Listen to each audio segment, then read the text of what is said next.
নতুন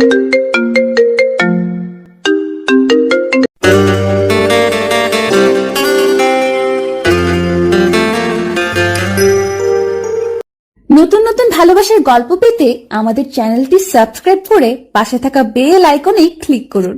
ধন্যবাদ। আপনার মতো মেয়েকে সোজাসঙ্গী করা গেলেও কখনো বউ করা যায় না।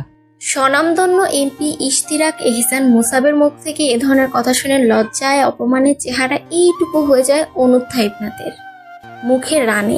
কথা বলতে ভুলে যায় অনুত্থা, হাঁ করে মুসাবের দিকে তাকিয়ে থাকে। রাগে ক্রোধে মুখ লাল হয়ে ওঠে, দাঁতে দাঁত চেপে বলল, আপনার মতো অসভ্য জানোয়ার ছেলেকে আমি কখনো বিয়ে করব না, চরিত্রহীন পুরুষ। অনুত্থার কথা শেষ হতেই ঘাড় বাঁকা করে হাসে মুসাব। 2 দিনের মেয়ে উড়ে এসে তাকে বলছে চরিত্রহীন পুরুষ। কথায় আর কাজে মিল করে দেওয়ার ইচ্ছা উদয় হয় মনের ইচ্ছেকে মাটি চাপা দিয়ে বলল, আপনি ভাবলেন কি করে আপনার মতো একটা 3rd ক্লাস মেয়েকে আমি বিয়ে করব? আমার এত খারাপ দিন আসেনি। ইউ নো হোয়াট, ইশতিরাক এহসান মুসাব হাতের তড়ি বাজালে আরো ভালো মেয়ে পেয়ে যাবে। গায়ে আগুন জ্বালানোর মতো কথা শুনে ক্ষিপ্ত হয় অনুত্থা। রাগে দুঃখে চেয়ার ছেড়ে উঠে দাঁড়ায়। মুসাবের মুখে তখনও বাঁকা হাসি। অনুত্থা বুকে হাত গুজে কঠিন স্বরে শুধোয়, প্রথমত আমি পলিটিক্স অপছন্দ করি, দ্বিতীয়ত আপনার মতো অহংকারী অসৎ পুরুষকে আমি বিয়ে করব না, কখনোই না। সো বাড়িতে গিয়ে সুন্দর করে বিয়েটা ভেঙে দিবেন। মিস অনুত্থা ইবনাত, আপনি আমার নামের শেষে যে বিশেষণগুলো যুক্ত করেছেন সেগুলো একটা একটা করে সত্য প্রমাণ করে দিব। কথা ধরনের প্রশ্ন করলেও অনুত্থার জবাবের অপেক্ষা করে না পুরুষ। এগিয়ে আসে অনুত্থার দিকে। মনে মনে বেশ ঘাবড়ে যায় রমণী, কিন্তু তাও ঠায় দাঁড়িয়ে থাকে। মুসাব এগিয়ে এসে অনুত্থার গা ঘেঁষে দাঁড়ায়। এক হাতে রমণীর কপালের চুলগুলো গুজে দেয় কানের পেছনে। অনুত্থার মুখ ক্রমশ শক্ত হয়ে আসে। মুখ খুলে কিছু বলতে যাবে, তার আগেই মুসাব ওর চুলের মুঠি চেপে ধরে শক্ত করে। ব্যথায় চোখ টলমল করে ওঠে ওর। মুসাব ওইভাবে বলল, পরের বার কথা বলার সময় একবার ভাববেন কার সাথে কথা বলেন মিস অনুত্থা ইবনাত, না হলে এর থেকেও খারাপ অবস্থা করে ফেলবো। আফটার অল অসৎ মানুষ বলে কথা। কথা শেষ করে মুসাব সরে আসে। এখানে আসার পর থেকে একটার পর একটা অপমান নিতে পারে না অনুত্থা। আশেপাশে তাকিয়ে দেখে তারা দুজন ব্যতীত আর কারো ছায়াও নেই সারা রেস্টুরেন্ট জুড়ে। কিঞ্চিত হাসেও। মুসাব যে আগে থেকে প্রস্তুতি নিয়ে এসেছে বুঝতে বাকি থাকে না ওর দৌলতে জায়গাটা জনমানব শূন্য। সুযোগটা কাজে লাগায় অনুত্থা। টেবিলে তাকিয়ে দেখে ছোট্ট একটা ছুরি আছে। এক নিমিষে সেটা হাতে তুলে নেয় অনুত্থা। পরপর আঘাত করে মুসাবের বাম হাতে। আকস্মিক ঘটনা হতভম্ব হয়ে যায় মুসাব। আঘাত করে থেমে থাকে না অনুত্থা। রাগে ফুঁসতে ফুঁসতে বলল, আপনি আমাকে সহজ সরল ভেবে 3rd ক্লাস মেয়ে বলে ইচ্ছা মতো অপমান করবেন? আমি তো চুপচাপ হজম করার মতো মেয়ে নই। কথা বলার আগে ভেবে দেখবেন কার সাথে কথা বলছেন। কথা শেষ করে রাগে হনহন করে বের হয়ে যায় অনুত্থা। মুসাব এতটাই বোকা বনে গিয়েছে যে শূন্য দৃষ্টিতে অনুত্থার যাওয়ার পানে তাকিয়ে আছে। সামান্য একটা মেয়ে কত দুঃসাহসিক কাজ করে গিয়েছে। মুসাব ভেবে পায় না এই মেয়ে এত সাহস থেকে পায়। ওর সম্পর্কে যতটুকু খোঁজ নিয়েছে তার উত্তর আর এখনকার পরিস্থিতি সম্পূর্ণ ভিন্ন। তবে কি নাহিদ তাকে মেয়েটার সম্পর্কে ভুল ইনফরমেশন দিয়েছে? অনুত্থা যেতেই মুসাবের সিকিউরিটি গার্ড দুজন দৌড়ে আসে। স্যারের হাতে ফিনকি দিয়ে রক্ত ঝরতে দেখে বেশ ভয় পায় ওরা। নাহিদ ছেলেটা মুসাবের হাত ধরে বিচলিত হয়ে বলল, ভাই, আপনার হাত থেকে তো রক্ত বের হচ্ছে, কে করেছে আঘাত? নাহিদের দিকে চোখ রাঙিয়ে তাকায় মুসাব।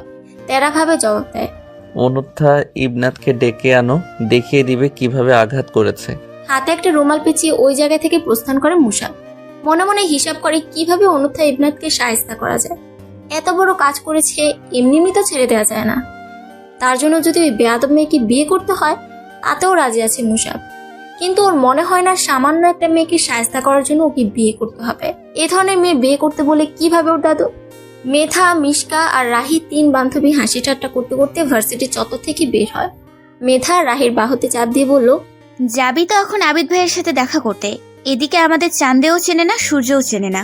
মেধার কথায় হুহা করে হেসে ওঠে মিশকা।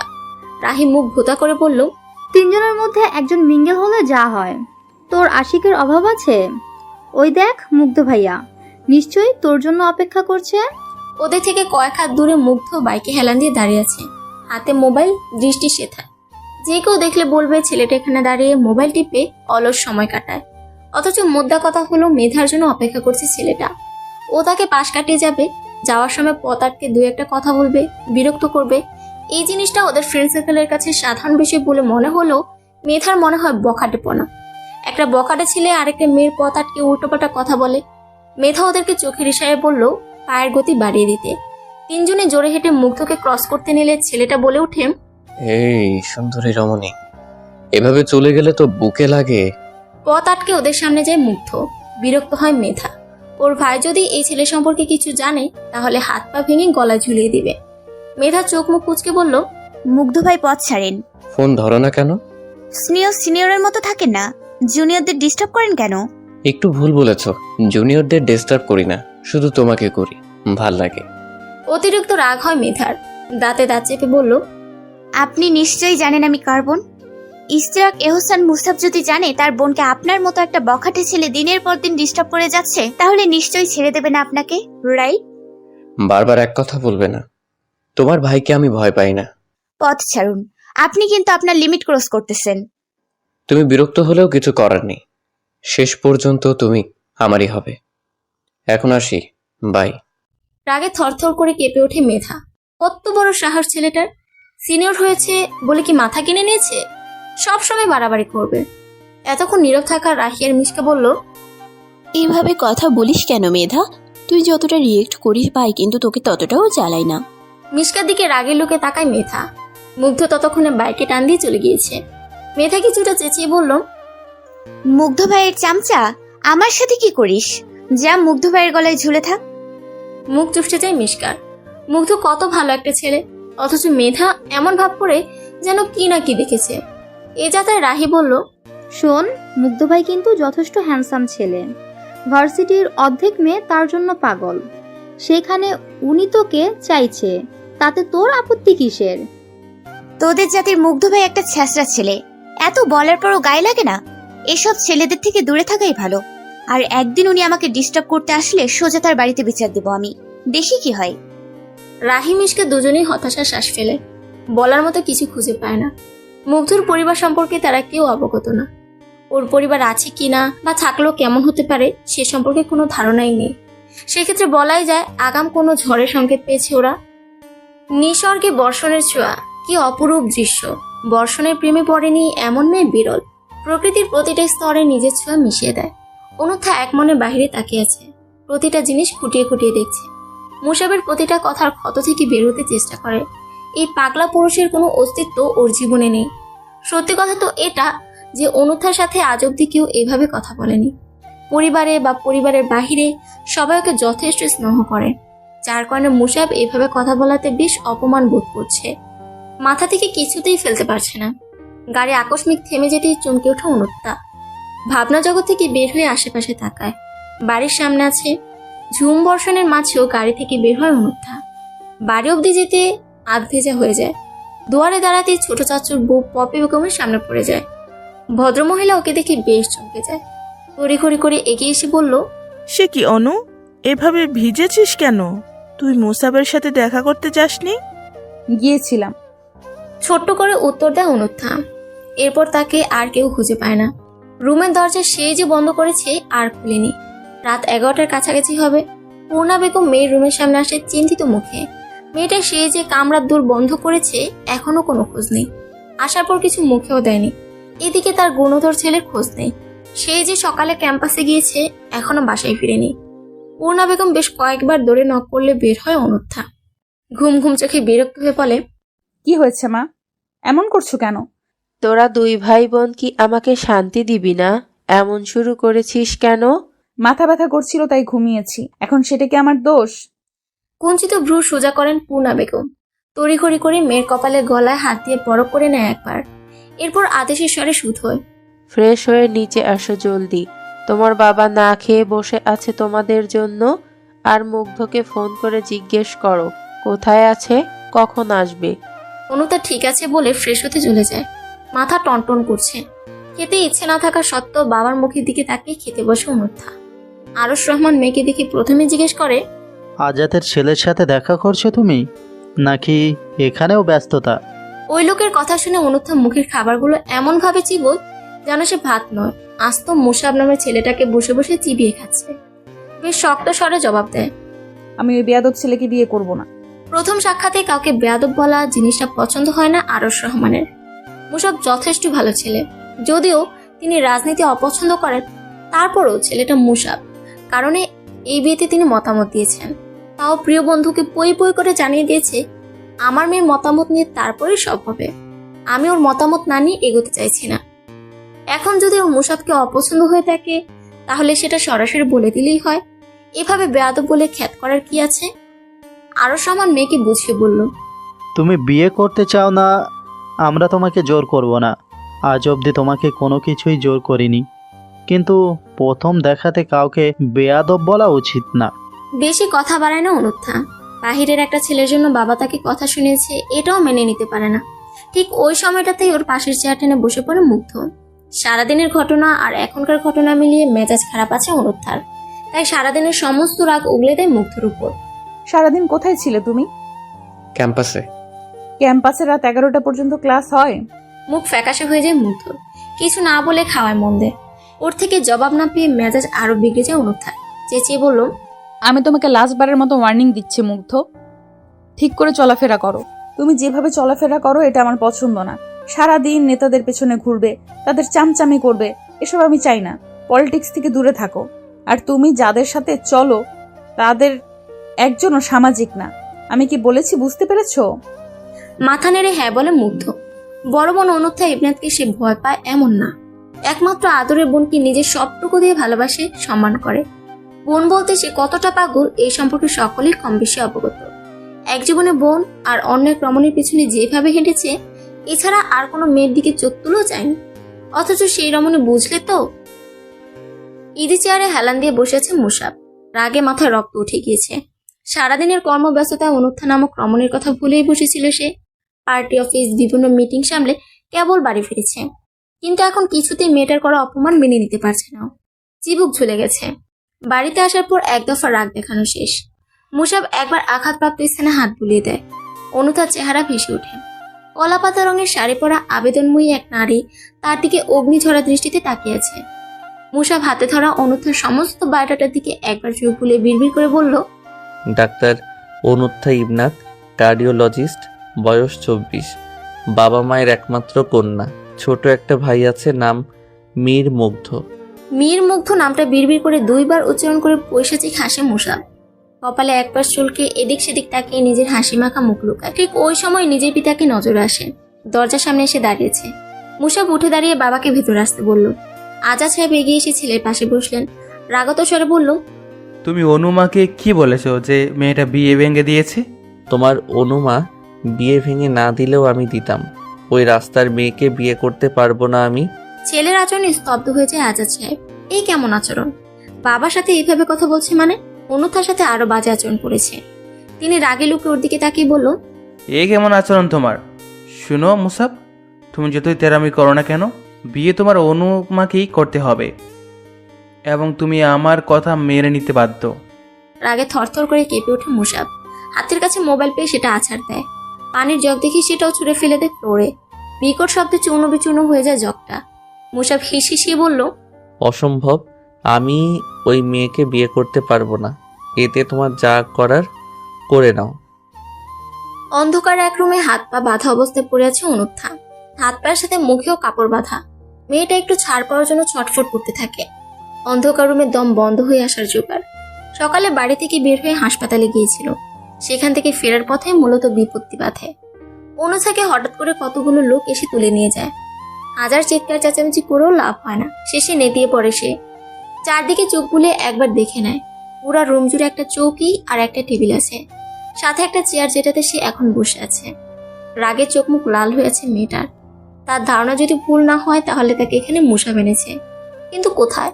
এখনো কারো চেহারা পর্যন্ত দেখেনি সে। ক্ষুধায় পেটের ভিতরে গুড়গুড় শব্দ হয়। সেই সকালে তাড়াহুড়ো করে না খেয়ে বের হয়েছে। এখন বেলা গড়িয়ে সন্ধ্যা হতে চলল, তবুও পেটে দানা পানি পড়েনি।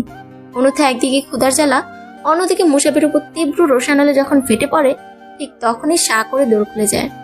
তীব্র আলোর ঝলকানিতে চোখ ঝলসে ওঠে অনুথার। চোখ হালকা খুলে সামনে তাকায়। মুসাব নামক সুপুরুষকে এগিয়ে আসতে দেখে সমস্ত ঘটনা ওর কাছে জলের মতো পরিষ্কার হয়ে যায়। গতকালকে আঘাতের প্রতিশোধ নিতে এসেছে কিনা কে জানে। মুসাব এগিয়ে আসতেই তার সাথে আসা একজন তাকে একটা চেয়ার এনে দেয়। লোকটা পায়ের উপর পা তুলে বেশ ভাব নিয়ে অনুথার সামনে বসে, ঠোঁটের কোণে বাঁকা হাসি, চোখ দিয়ে ইশারা করে ওর মুখ থেকে বাঁধন খুলতে বলে। লোকটা রোবটের ন্যায় এসে অনুথার মুখ থেকে বাঁধন খুলে দেয়। মুসাফ সাথে সাথে গম্ভীর স্বরে আদেশ করে, বাহিরে যাও নাহিদ, আমি কথা শেষ করে আসছি। কোনো বাক্য ব্যয় না করে নাহিদ প্রস্থান করে। এদিকে রমণী ছাড়া পেয়ে জোরে জোরে কয়েকবার শ্বাস নেয়। মুসাফ নাহিদের দিক থেকে চোখ সরিয়ে সরাসরি অনুথার দিকে তাকালে মেয়েটা চেঁচিয়ে ওঠে। কাপুরুষের মতো তুলে এনেছিস কেন? তুই না এমপি, তোর ক্ষমতা এতটুকুতে সীমাবদ্ধ? একটা মেয়েকে একা পেয়ে রাস্তা থেকে তুলে এনেছিস। রাগে সারা শরীর জ্বলে ওঠে মুসাফের। মেয়েটার সাহস দিন দিন বেড়ে যাচ্ছে। কত দুঃসাহসিক হলে ওকে কাপুরুষ বলে সাথে আবার তুই তু করেও করে। অনুথার চোখে চোখ রেখে চিবিয়ে চিবিয়ে বলল, খবরদার বাজে মেয়ে, আমাকে তুই তুকারি করবেন না। অনুথার সাথে সাথে নির্ধিরে জবাব দেয়।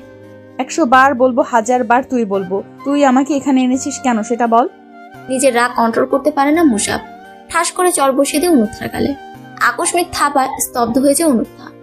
কল্পনাও করতে পারে না মুসা তাকে থাপ্পড় মেরেছে। অবিশ্বাস্য চোখে মুসাফের দিকে তাকায়। লোকটা অতিরিক্ত রাগে সাপের ফেনার মতো ফুসফুস করতে থাকে। অনুথার নিজেরও হাত পা বাঁধা, কি করবে বুঝতে পারে না। মুসাফ হঠাৎ চেয়ার থেকে উঠে দাঁড়ায়, 2 কদম এগিয়ে এসে অনুথার সামনে দাঁড়ায়।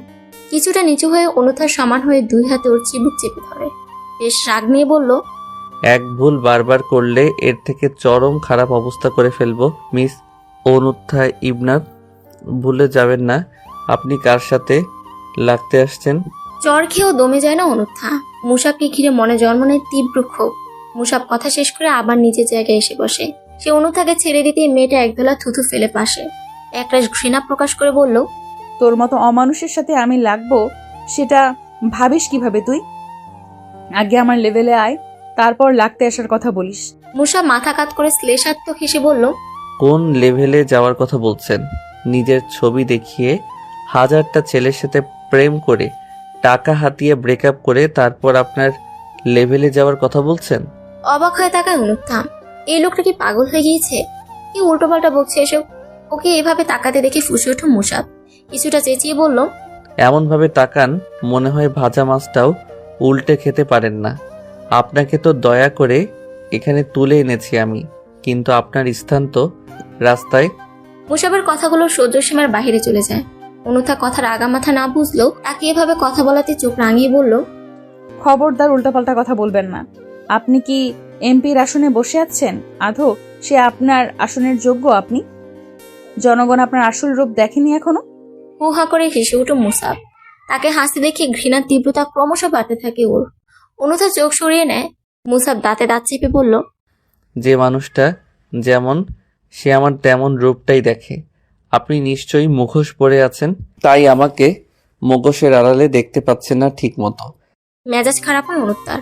রাগ, দুঃখ, ক্ষুধা সব মিলেমিশে অসহ্য হয়ে যায় সে যে কোনো সময় জ্ঞান হারাতে পারে। কথার তেজ হারিয়ে শান্তস্বরে বলল, আপনি কি জানেন পৃথিবীর সবচেয়ে খারাপ লোক আপনি? আপনি কি জানেন পৃথিবীর সবচাইতে খারাপ মেয়ের কাতারে আপনি পড়েন? অসভ্য লোক, আমাকে আমার কথা ফিরিয়ে দেন কেন? মিস অনুথা ইবনাথ, আপনার সাথে কথা বলে আমি আমার রুচি নষ্ট করতে চাই না। আপনার ব্যবহার অতিরিক্ত লেভেলের খারাপ। চলেন ডিলে আসি। অবাক চাহনিতে যায় অনুথা। কিসের ডিলের কথা বলছে এই লোক? কপাল কুঁচকে বিরক্ত হয়ে বলল, স্বনামধন্য এমপি মানুষ স্বনামধন্য একটা মেয়ের হাত পা বেঁধে ডিল করতে বসেছে। কি দারুণ জিনিস, তাই না? কথার মাঝে অন্য টপিকে যাওয়াতে বিরক্ত হয় মুসাফ। উঠে হাত খুলে দেয় অনুথার। হাত ছাড়া পেয়ে সে নিজেই পায়ের বাঁধন খুলে ফেলে সোজা হয়ে বসে। মুসাফ আবারও বলল, ডিলে আসা যাক। কিসের ডিল? কত টাকার বিনিময়ে আপনি আমাকে সব সত্য কথা বলবেন? কোন সত্য কথার কথা বলছেন? এবারও অল্পতে মেজাজ হারায় মুসাফ। ওর জানা মতে অনুথার খুব ভালো করেই জানার কথা মুসাফ কোন সত্যর কথা বলছে। না জানার ভান করায় উঠে দাঁড়ায় মুসাফ। তাকে দাঁড়াতে দেখে অনুথাও দাঁড়িয়ে যায়, কিন্তু রমণী উঠতেই নিজের শরীরে শক্তি পায় না।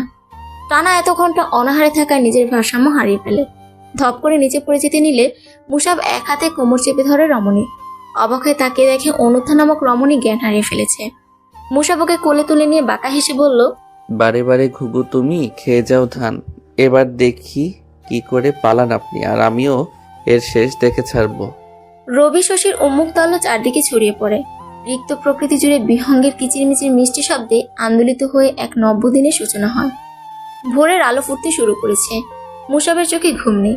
সারা রাত জেগে সে কাজ করেছে। তার কোলে এখনো ল্যাপটপ উকি দিচ্ছে। কৃত্রিম স্ক্রিন থেকে চোখ ফিরে ঘাড় সোজা করে বসে ক্লান্ত দেহটাকে 2-3 মোচড় দেয়। তার শূন্য বেডে গুটিসুটি মেরে শুয়ে আছে অনুত্থা। গতকালকে ওই ছোট্ট ঘর থেকে মুসাবকে এখানে নিয়ে আসে। জ্ঞান ফেরার পরে তার কর্মচারী একজন খেতে দেয়। যেদি মানবী খাবে না বলে জিদ করে, তাকে যেন বাসায় দিয়ে আসে। কিন্তু নাছরবান্দা মুসাব কিছুতেই রাজি হয় না। তার কাজ শেষ না হওয়া অব্দি মেয়েটাকে ছাড়া যাবে না। এছাড়া অনুত্থা অনেক কিছু জানে যেটা মুসাবের জানা দরকার। মুসাবকে দেখলে উত্তেজিত হয়ে পড়বে, কারণে সব কাজ নীলা নামের এক মেয়েকে দিয়ে করিয়ে নেয়। অনুত্থার যখন ঘুম ভাঙে তখন বেলা 8টা বাজতে চলল। এপাশ থেকে ওপাশে ফিরতে খট করে দৌড় খুলে যায়। সচেতন দৃষ্টিতে চারিদিকে তাকায় অনুত্থা। মুসাব এসেছে। তাকে দেখে অবাক হয় না অনুত্থা, বরং মানবকে এড়িয়ে নিজে উঠে বসে। মাথা ভার ভার লাগছে।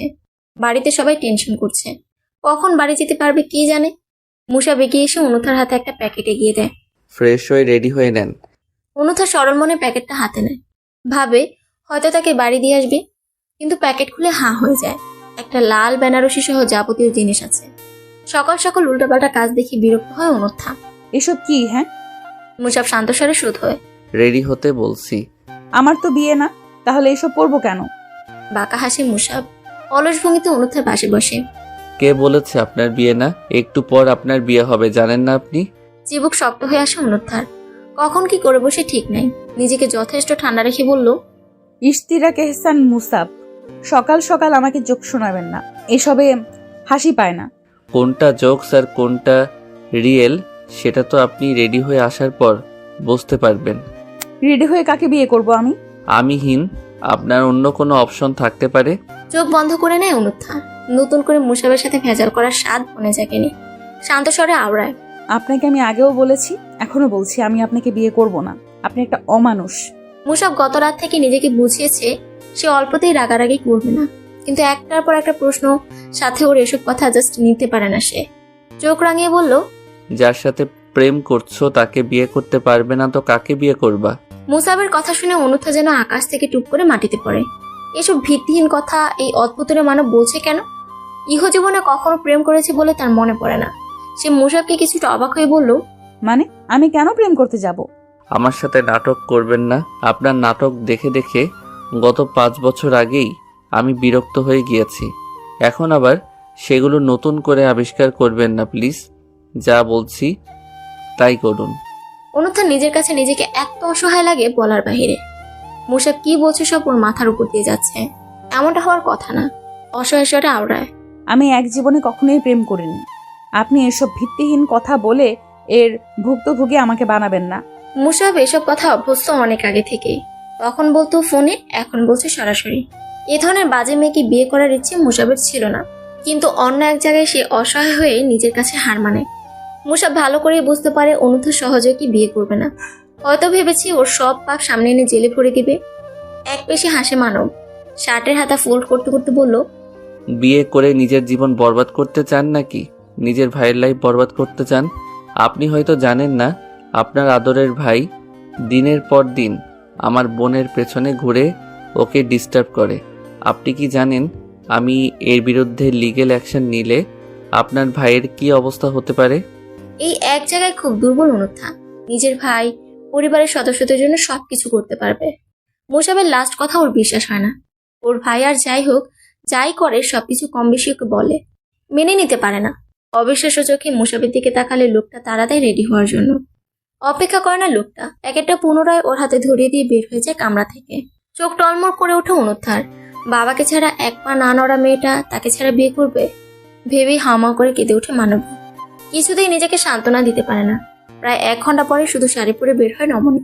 সকল গয়নাকাটি মেকআপ ওইভাবে পরে থাকে। ওয়াশরুম থেকে বের হলে দেখতে পায় বেডের ওপর 2 পা তুলে বসে আছে মুসাব। ওকে বের হতেই বিরক্ত কণ্ঠে শুধু, সামান্য একটা শাড়ি জড়াতে এত সময় লাগে? নিরুত্তর থাকে রমণী। কলের পুতুলের ন্যায় মুসাবের পাশে এসে দাঁড়ায়। লোকটা কথা বাড়ায় না। উঠে অনুথার হাত ধরে রুমের বাহিরে আসে। রুমের বাহিরে এসে চোখ ছানা বড়া হয়ে যায় অনুথার। বিস্ময় নিয়ে সামনে তাকালে নিজের আপন মামাকে দেখতে পায়।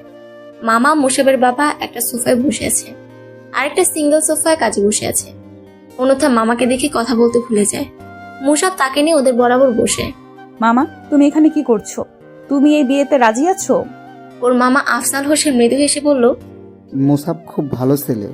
তোমার বাবা তোমার মতামতের বিরুদ্ধে যাবে না, তাই তোমার পক্ষ থেকে আমি আছি অভিভাবক হিসাবে। চোখ ফেটে জল বেরো অনুত্থার। যেখানে নিজের পিতা মেয়ের মতামতের বিরুদ্ধে বিয়েতে রাজি হয় না, সেখানে মামাকে কথা বলতে দেখে আরো বেশি অসহায় হয়ে পড়ে অনুত্থান। চিৎকার চেঁচামেচি করতে চাইলে আজাদ সাহেব বলল, মামনি শোনো, তোমাকে আমার খুব পছন্দ, তাই তুমি যদি সুন্দর করে বিয়ে করে নাও তাহলে আমি খুশি হব। অনুত্থা বেশ খানিকটা রাগ নিয়ে বলল, আপনার ছেলে যেমন আপনিও ঠিক তেমন। নিজের মেয়ের বয়সী একটা মেয়েকে জোর করে বিয়ে দিতে চাইছেন। তারপর মামার দিকে ফিরে তাচ্ছিল্য হেসে বলল, আপনাকে আর কি বলবো, যেখানে নিজের মামাই আমার বিপক্ষে। মুসাফ সোফায় গায়ে এলিয়ে অলসভাবে বলল, এ মা, তুমি বিয়েতে রাজি না? আমাকে তো বলছো তুমি নিজে থেকে আমাকে বিয়ে করতে চাও, এখন পোল্টি নাও কেন? মুসাফের কথা শুনে অনুত্থা বিস্ফোরিত চোখে তাকায় ওর দিকে। সে কখন বিয়েতে রাজি হয়েছে? ওকে এভাবে তাকাতে দেখে মুচকি হাসে মুসাফ। অনুত্থার মাথায় হালকা টোকা দিয়ে বলল, এসব আপনার মাথায় ঢুকবে না মিস অনুত্থা ইবনাত, আপনি বরং নীরবে বিয়ে করেন।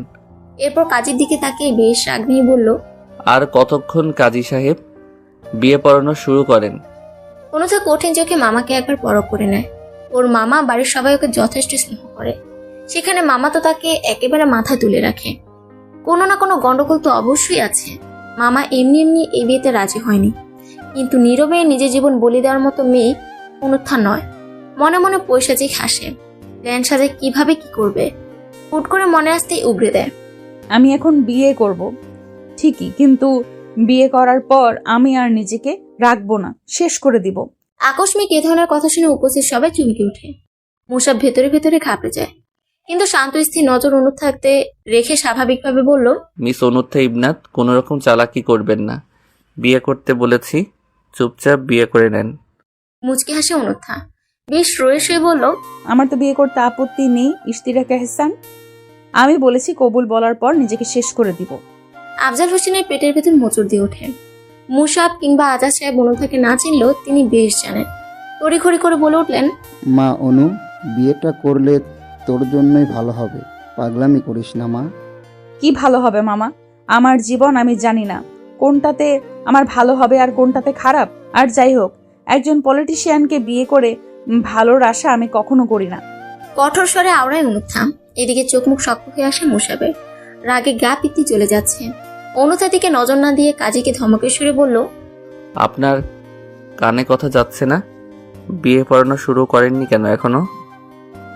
আমি আপনার সাথে মজা করছি না ইশতিয়াক এহসান। আমি সত্যি কিছু একটা অঘটন ঘটিয়ে ফেলবো, সত্যি বলছি। নিজেকে সামলাতে পারে না মুসাফ। সামনে থাকা টেবিলে লাথি দিয়ে বসে। সবাই চমকে উঠে দাঁড়ায়। টেবিলের কাজ ভেঙে ছোট ছোট টুকরা মুসাফের পায়ে গেঁথে যায়। ছেলেটা কোনো কিছুকে তোয়াক্কা না করে চেঁচিয়ে উঠল, সবাই চলে যাও এখান থেকে ফার্স্ট। শেষের কথাটা এত জোরে বলে অনুথা সহ কেঁপে ওঠে। চুপচাপ প্রস্থান করতে নিলে ওর ডান হাতের কবজি চেপে ধরে মুসাফ। আফজাল হোসেনের দিকে তাকিয়ে বলল, আপনারা এখনো দাঁড়িয়ে আছেন কেন? যেতে বলেছি, কানে ঢুকেনি? না মানে অনু মা, এখানে থেকে কি আর করবে? ওকে আমি নিয়েই যাই। হাত ছাড়েন আপনি। কারো কথা কানে ঢুকিনি এমন ভাব করে পিতাকে বলল, এদেরকে নিয়ে এখান থেকে যাও বাবা। ছেলের কথা শুনে মুখ ফ্যাকাশে হয়ে যায় আজাদ সাহেবের। তার মতো শান্তশিষ্ট বাবার ছেলে এত রাগী কিভাবে হয় ভেবে পায় না। আফজাল হোসেনের দিকে তাকে চোখের ইশারায় যেতে বলল। কাজে অনেক আগেই পালিয়েছে। যাওয়ার আগে আজাদ সাহেব ছেলেকে সতর্ক করে, দ্রুত বের হবে। তারা চলে যেতেই মুসাফের হাতে কামড় বসিয়ে দিয়ে অনুত্থা। হাত ছেড়ে দেওয়া অবধি রমণী কামড়ে ধরে রাখে। শেষে সহ্য করতে না পেরে ছেড়ে দেয় মুসাফ। একদিকে পায়ের ব্যথা, অন্যদিকে ওর কামড়ের ব্যথায় চোখের কোণে জল জমে। কিন্তু ছেড়ে দেওয়ার পাত্র সে নয়। অনুথার হাত ছেড়ে কোমর পিছিয়ে ধরে। মানবী হক চুকিয়ে যায়। রাগ মিশ্রিত স্বরে বলে, আর কত নিচে নামা বাকি আছে আপনার? ছাড়ুন আমাকে। বিয়ে করিনি বলে এখন মেরে ফেলবেন? মুসাফ আরো কাছে টেনে নেয় ওকে। দৃঢ় গলায় বলল, আপনাকে মেরে হাত নষ্ট করতে চাই না আমার। যেহেতু সোশ্যাল সমস্যা, তাই সরাসরি জবাব দিন। আর বাকি যা করেছো তা আমি খুঁজে নিব। আপনার যদি আমার থেকে কিছু জানারই থাকে তাহলে বিয়ে করতে চাইছেন কেন? ভালোবেসে? শোনো মেয়ে, তোমাকে ভালোবাসার মতো মন আমার নেই। ভালোবেসে বিয়ে করতে চাই না। ঠিক করে হেসে ফেলে অনুত্থা। নিজেকে ছাড়ানোর চেষ্টা করে জবাব দেয়, আপনি আমাকে ভালোবেসে বিয়ে করতে চান না আগেই বুঝেছি। কি করতে চান? হাত কেটে ফেলার প্রতিশোধ নিতে চান? আপনি এতটা প্রতিশোধ প্রণয়ন মানুষ? চোখ মুখ কুচকে ফেলে মুসাব, যেন অখাদ্যের ন্যায় কোনো কথা বলছে অনুত্থা। আপনাকে বিয়ে করতে চাইছি কেন সে কথা অজানা থাকুক, এটা বলুন। আমার সাথে চিট করছেন কেন? অনুত্থা শান্তস্বরে জবাব দেয়। আপনার কোথাও ভুল হচ্ছে ইশতিয়াক আহসান। আমি আপনাকে প্রথম দেখেছি রেস্টুরেন্টে, যেদিন আমাদের দেখা হয়েছিল। দেখা তো তখন হয়েছে প্রথম, এটাও আমি জানি। সোশ্যাল জগতে এমন কিছু করেননি আপনি। আরে আজব, বাংলা কথা বোঝেন না আপনি? বললামই তো আমি আপনাকে প্রথম দেখেছি ওই দিন, প্রথম আপনি সম্পর্কে শুনেছিও সেদিন। এছাড়া আর কিছু না, আমি আপনাকে চিনি না ভাই। এই যাত্রায় হেসে ফেলে মুসাব। অনুত্থা চুল নিয়ে খেলা করতে করতে বলল, আজকের জন্য ছেড়ে দিচ্ছি, তবে ভাববেন না আপনাকে আমি ছেড়ে দিব। ততদিন নিজেকে খোলসে আবৃত করে রাখেন, আমিও দেখব। ক্যাম্পাসের এক কোণে বসে আড্ডা দেয় মুগ্ধ সহ ওর বন্ধুরা। সবাই আড্ডা দিল, বারবার এদিক সেদিক তাকিয়ে কাউকে খুঁজে মুগ্ধ। ওদের মাঝে হাসিব নামের ছেলেটাকে গুতা দিয়ে বলল, ভাই তোর প্রিয়সী ক্লাস করছে, শান্তিতে ক্লাসটা অন্তত করতে দে। চোখ গরম করে হাসিবের দিকে তাকায় মুগ্ধ। চটপট বলে ওঠে, মুগ্ধ যেখানে শান্তি নেই সেখানে। কথা শেষ করে উঠে দাঁড়ায়। মেধা সবে ক্লাস থেকে বের হচ্ছিল, মুগ্ধকে দেখে দাঁড়িয়ে পড়ে। ওর সাথে রাহি ছিল, সেও দাঁড়ায়। মুগ্ধ হাসি হাসি মুখে বলল, কেমন আছো মেধা? মেধা বুকে হাত গুজে দাঁড়ায়, কিছুটা অসহায় ফিস করে বলল, আর ভালো মুগ্ধ ভাই, অনেক বড় বিপদে পড়েছি, আমাকে প্লিজ বাঁচান। ভেবাচাকা খেয়ে যায় মুগ্ধ। এতদিন যাবৎ যা হয়নি তাই হচ্ছে। মেধা ওর সাথে এত সুন্দর করে কথা বলছে কেন?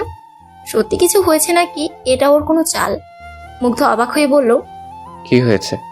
আমার একটা অ্যাসাইনমেন্ট করা বাকি, কালকেই জমা দিতে হবে। আরিয়ান স্যার কেমন সেটা তো জানিনি, মাঝে অসুস্থ ছিলাম কারণে লেখা হয়নি, আমাকে একটু লিখে দিবেন প্লিজ। মেধা চোখের দিকে তাকায় মুগ্ধ, কোনো বাক্য ব্যয় না করে বলল, দাও, আমি করে দিব। থ্যাংক ইউ, আমার কিন্তু কালকেই লাগবে, সকাল 8টার মাঝে। বলে মুচকি হেসে প্রস্থান করে মেধা। মনে মনে বেশ মজা নেয়, জব্দ করতে পেরে নিজেকে বাহবা দেয়।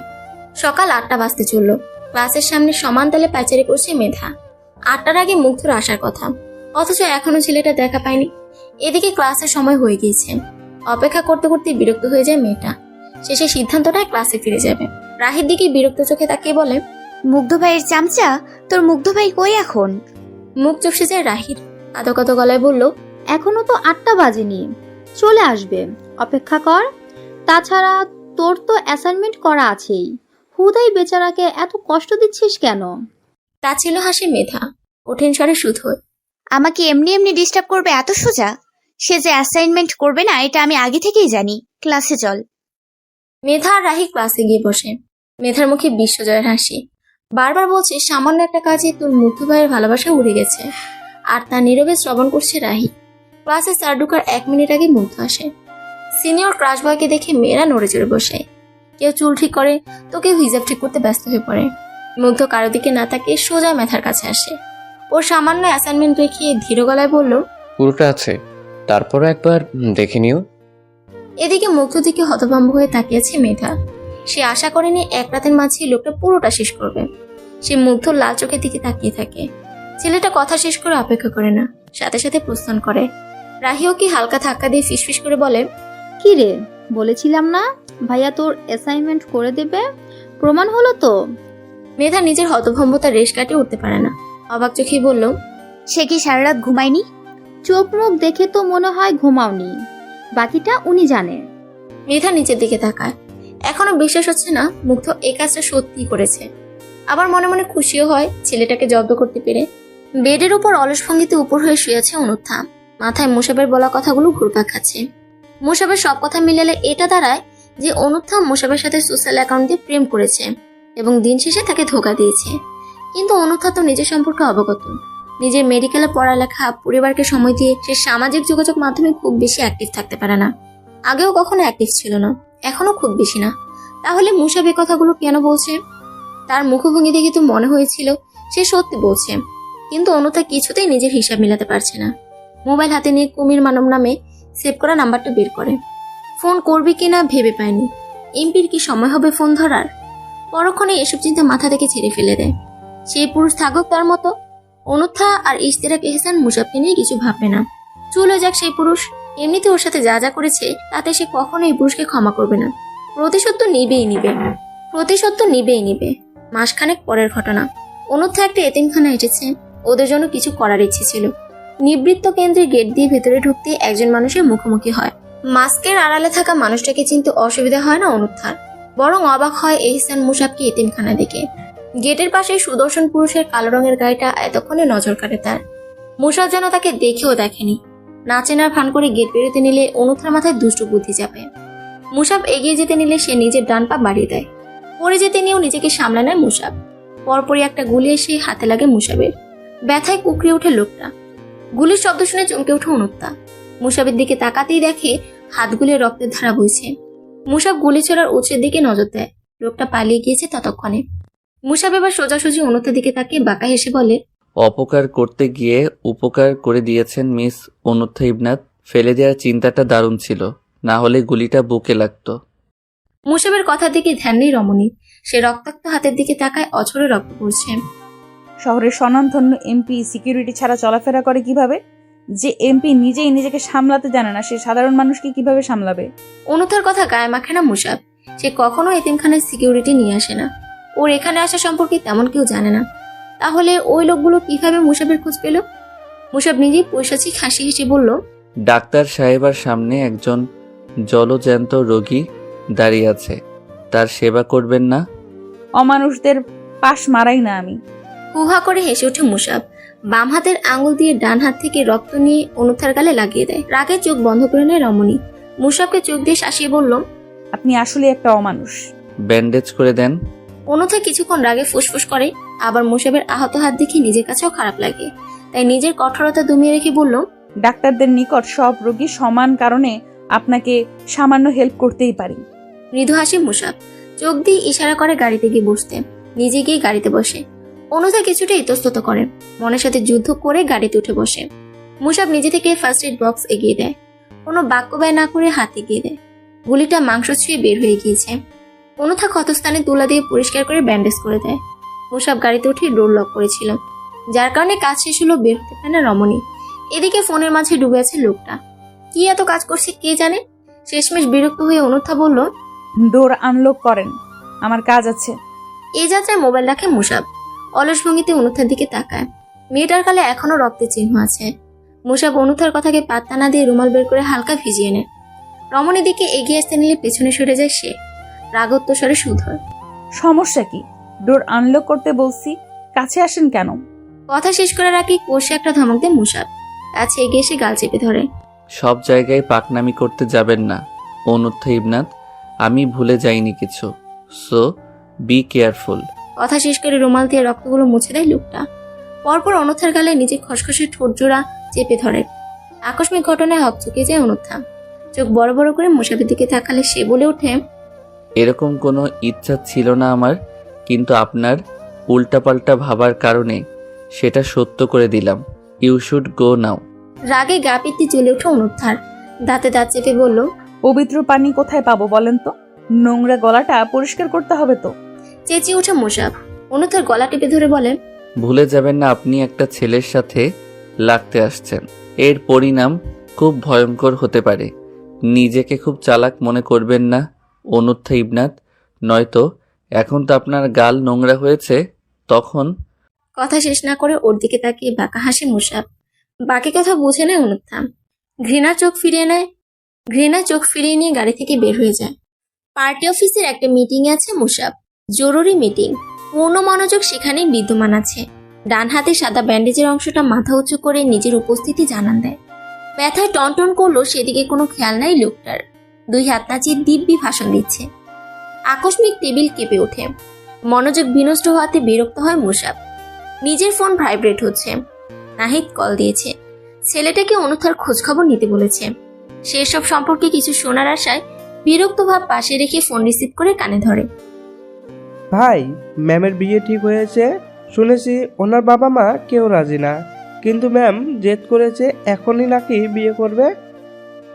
আজ তো একটা জেদের গোডাউন এই রমণী। সব জায়গায় নিজের কৃতিত্ব ফলাতে চায়। মুসাব চুপ থেকে কিছুক্ষণ ভেবে প্রশ্ন করলো, কোন হনুমানের গলায় ঝুলতে চাই? অপর প্রান্তে নাহিদ কিছুটা ভরকে যায়। তার ভাই কি এভাবে কখনো কথা বলতে দেখেনি সে। এক নারীর সংস্পর্শে সে কত পরিবর্তন ভেবে মিটিমিটি হাসে ছেলেটা, তড়িঘড়ি করে উগরে দেয়। ছেলেটার নাম প্রীতম, ম্যামের কলিগ। এখন তোমাকে কি করতে হবে সেটা নিশ্চয়ই বলে দেওয়া লাগবে না, রাইট? জি ভাই। গুড, নিজের কাজ শেষ করো। কল কেটে দেয় মুসাব। ভেতরটা তেতো হয়ে গিয়েছে, চাইলেও মিটিংয়ে পুনরায় মনোযোগ দিতে পারে না। বিরক্ত হয়ে উঠে দাঁড়ায়। এই এক মানবী তার সুন্দর রুটিনটা এলোমেলো করে দিয়েছে। এত সহজে ছেড়ে দিবে বুঝি? ডিউটি শেষ করে হাসপাতাল থেকে কেবল বের হয়েছে অনুত্থা। সন্ধ্যা হয়ে এসেছে। সাধারণত এরকম সন্ধ্যা হলে মুগ্ধ এসে তাকে নিয়ে যায়। আজ ভাইকে পার্কিংয়ে না দেখে অবাক হয় বটে। মনে কুকাইতে থাকে, ভাইয়ের কিছু হয়নি তো? ঝটফট ফোন লাগায় মুগ্ধকে। 2 বার রিং হতে কল রিসিভ হয়। ভেসে আসে মুগ্ধর কণ্ঠস্বর। হাফ ছেড়ে বাঁচে অনুত্থা। কোথায় তুমি মুগ্ধ? নিচে আসো নিজে। মুগ্ধ বিস্মিত স্বরে জবাব দেয়।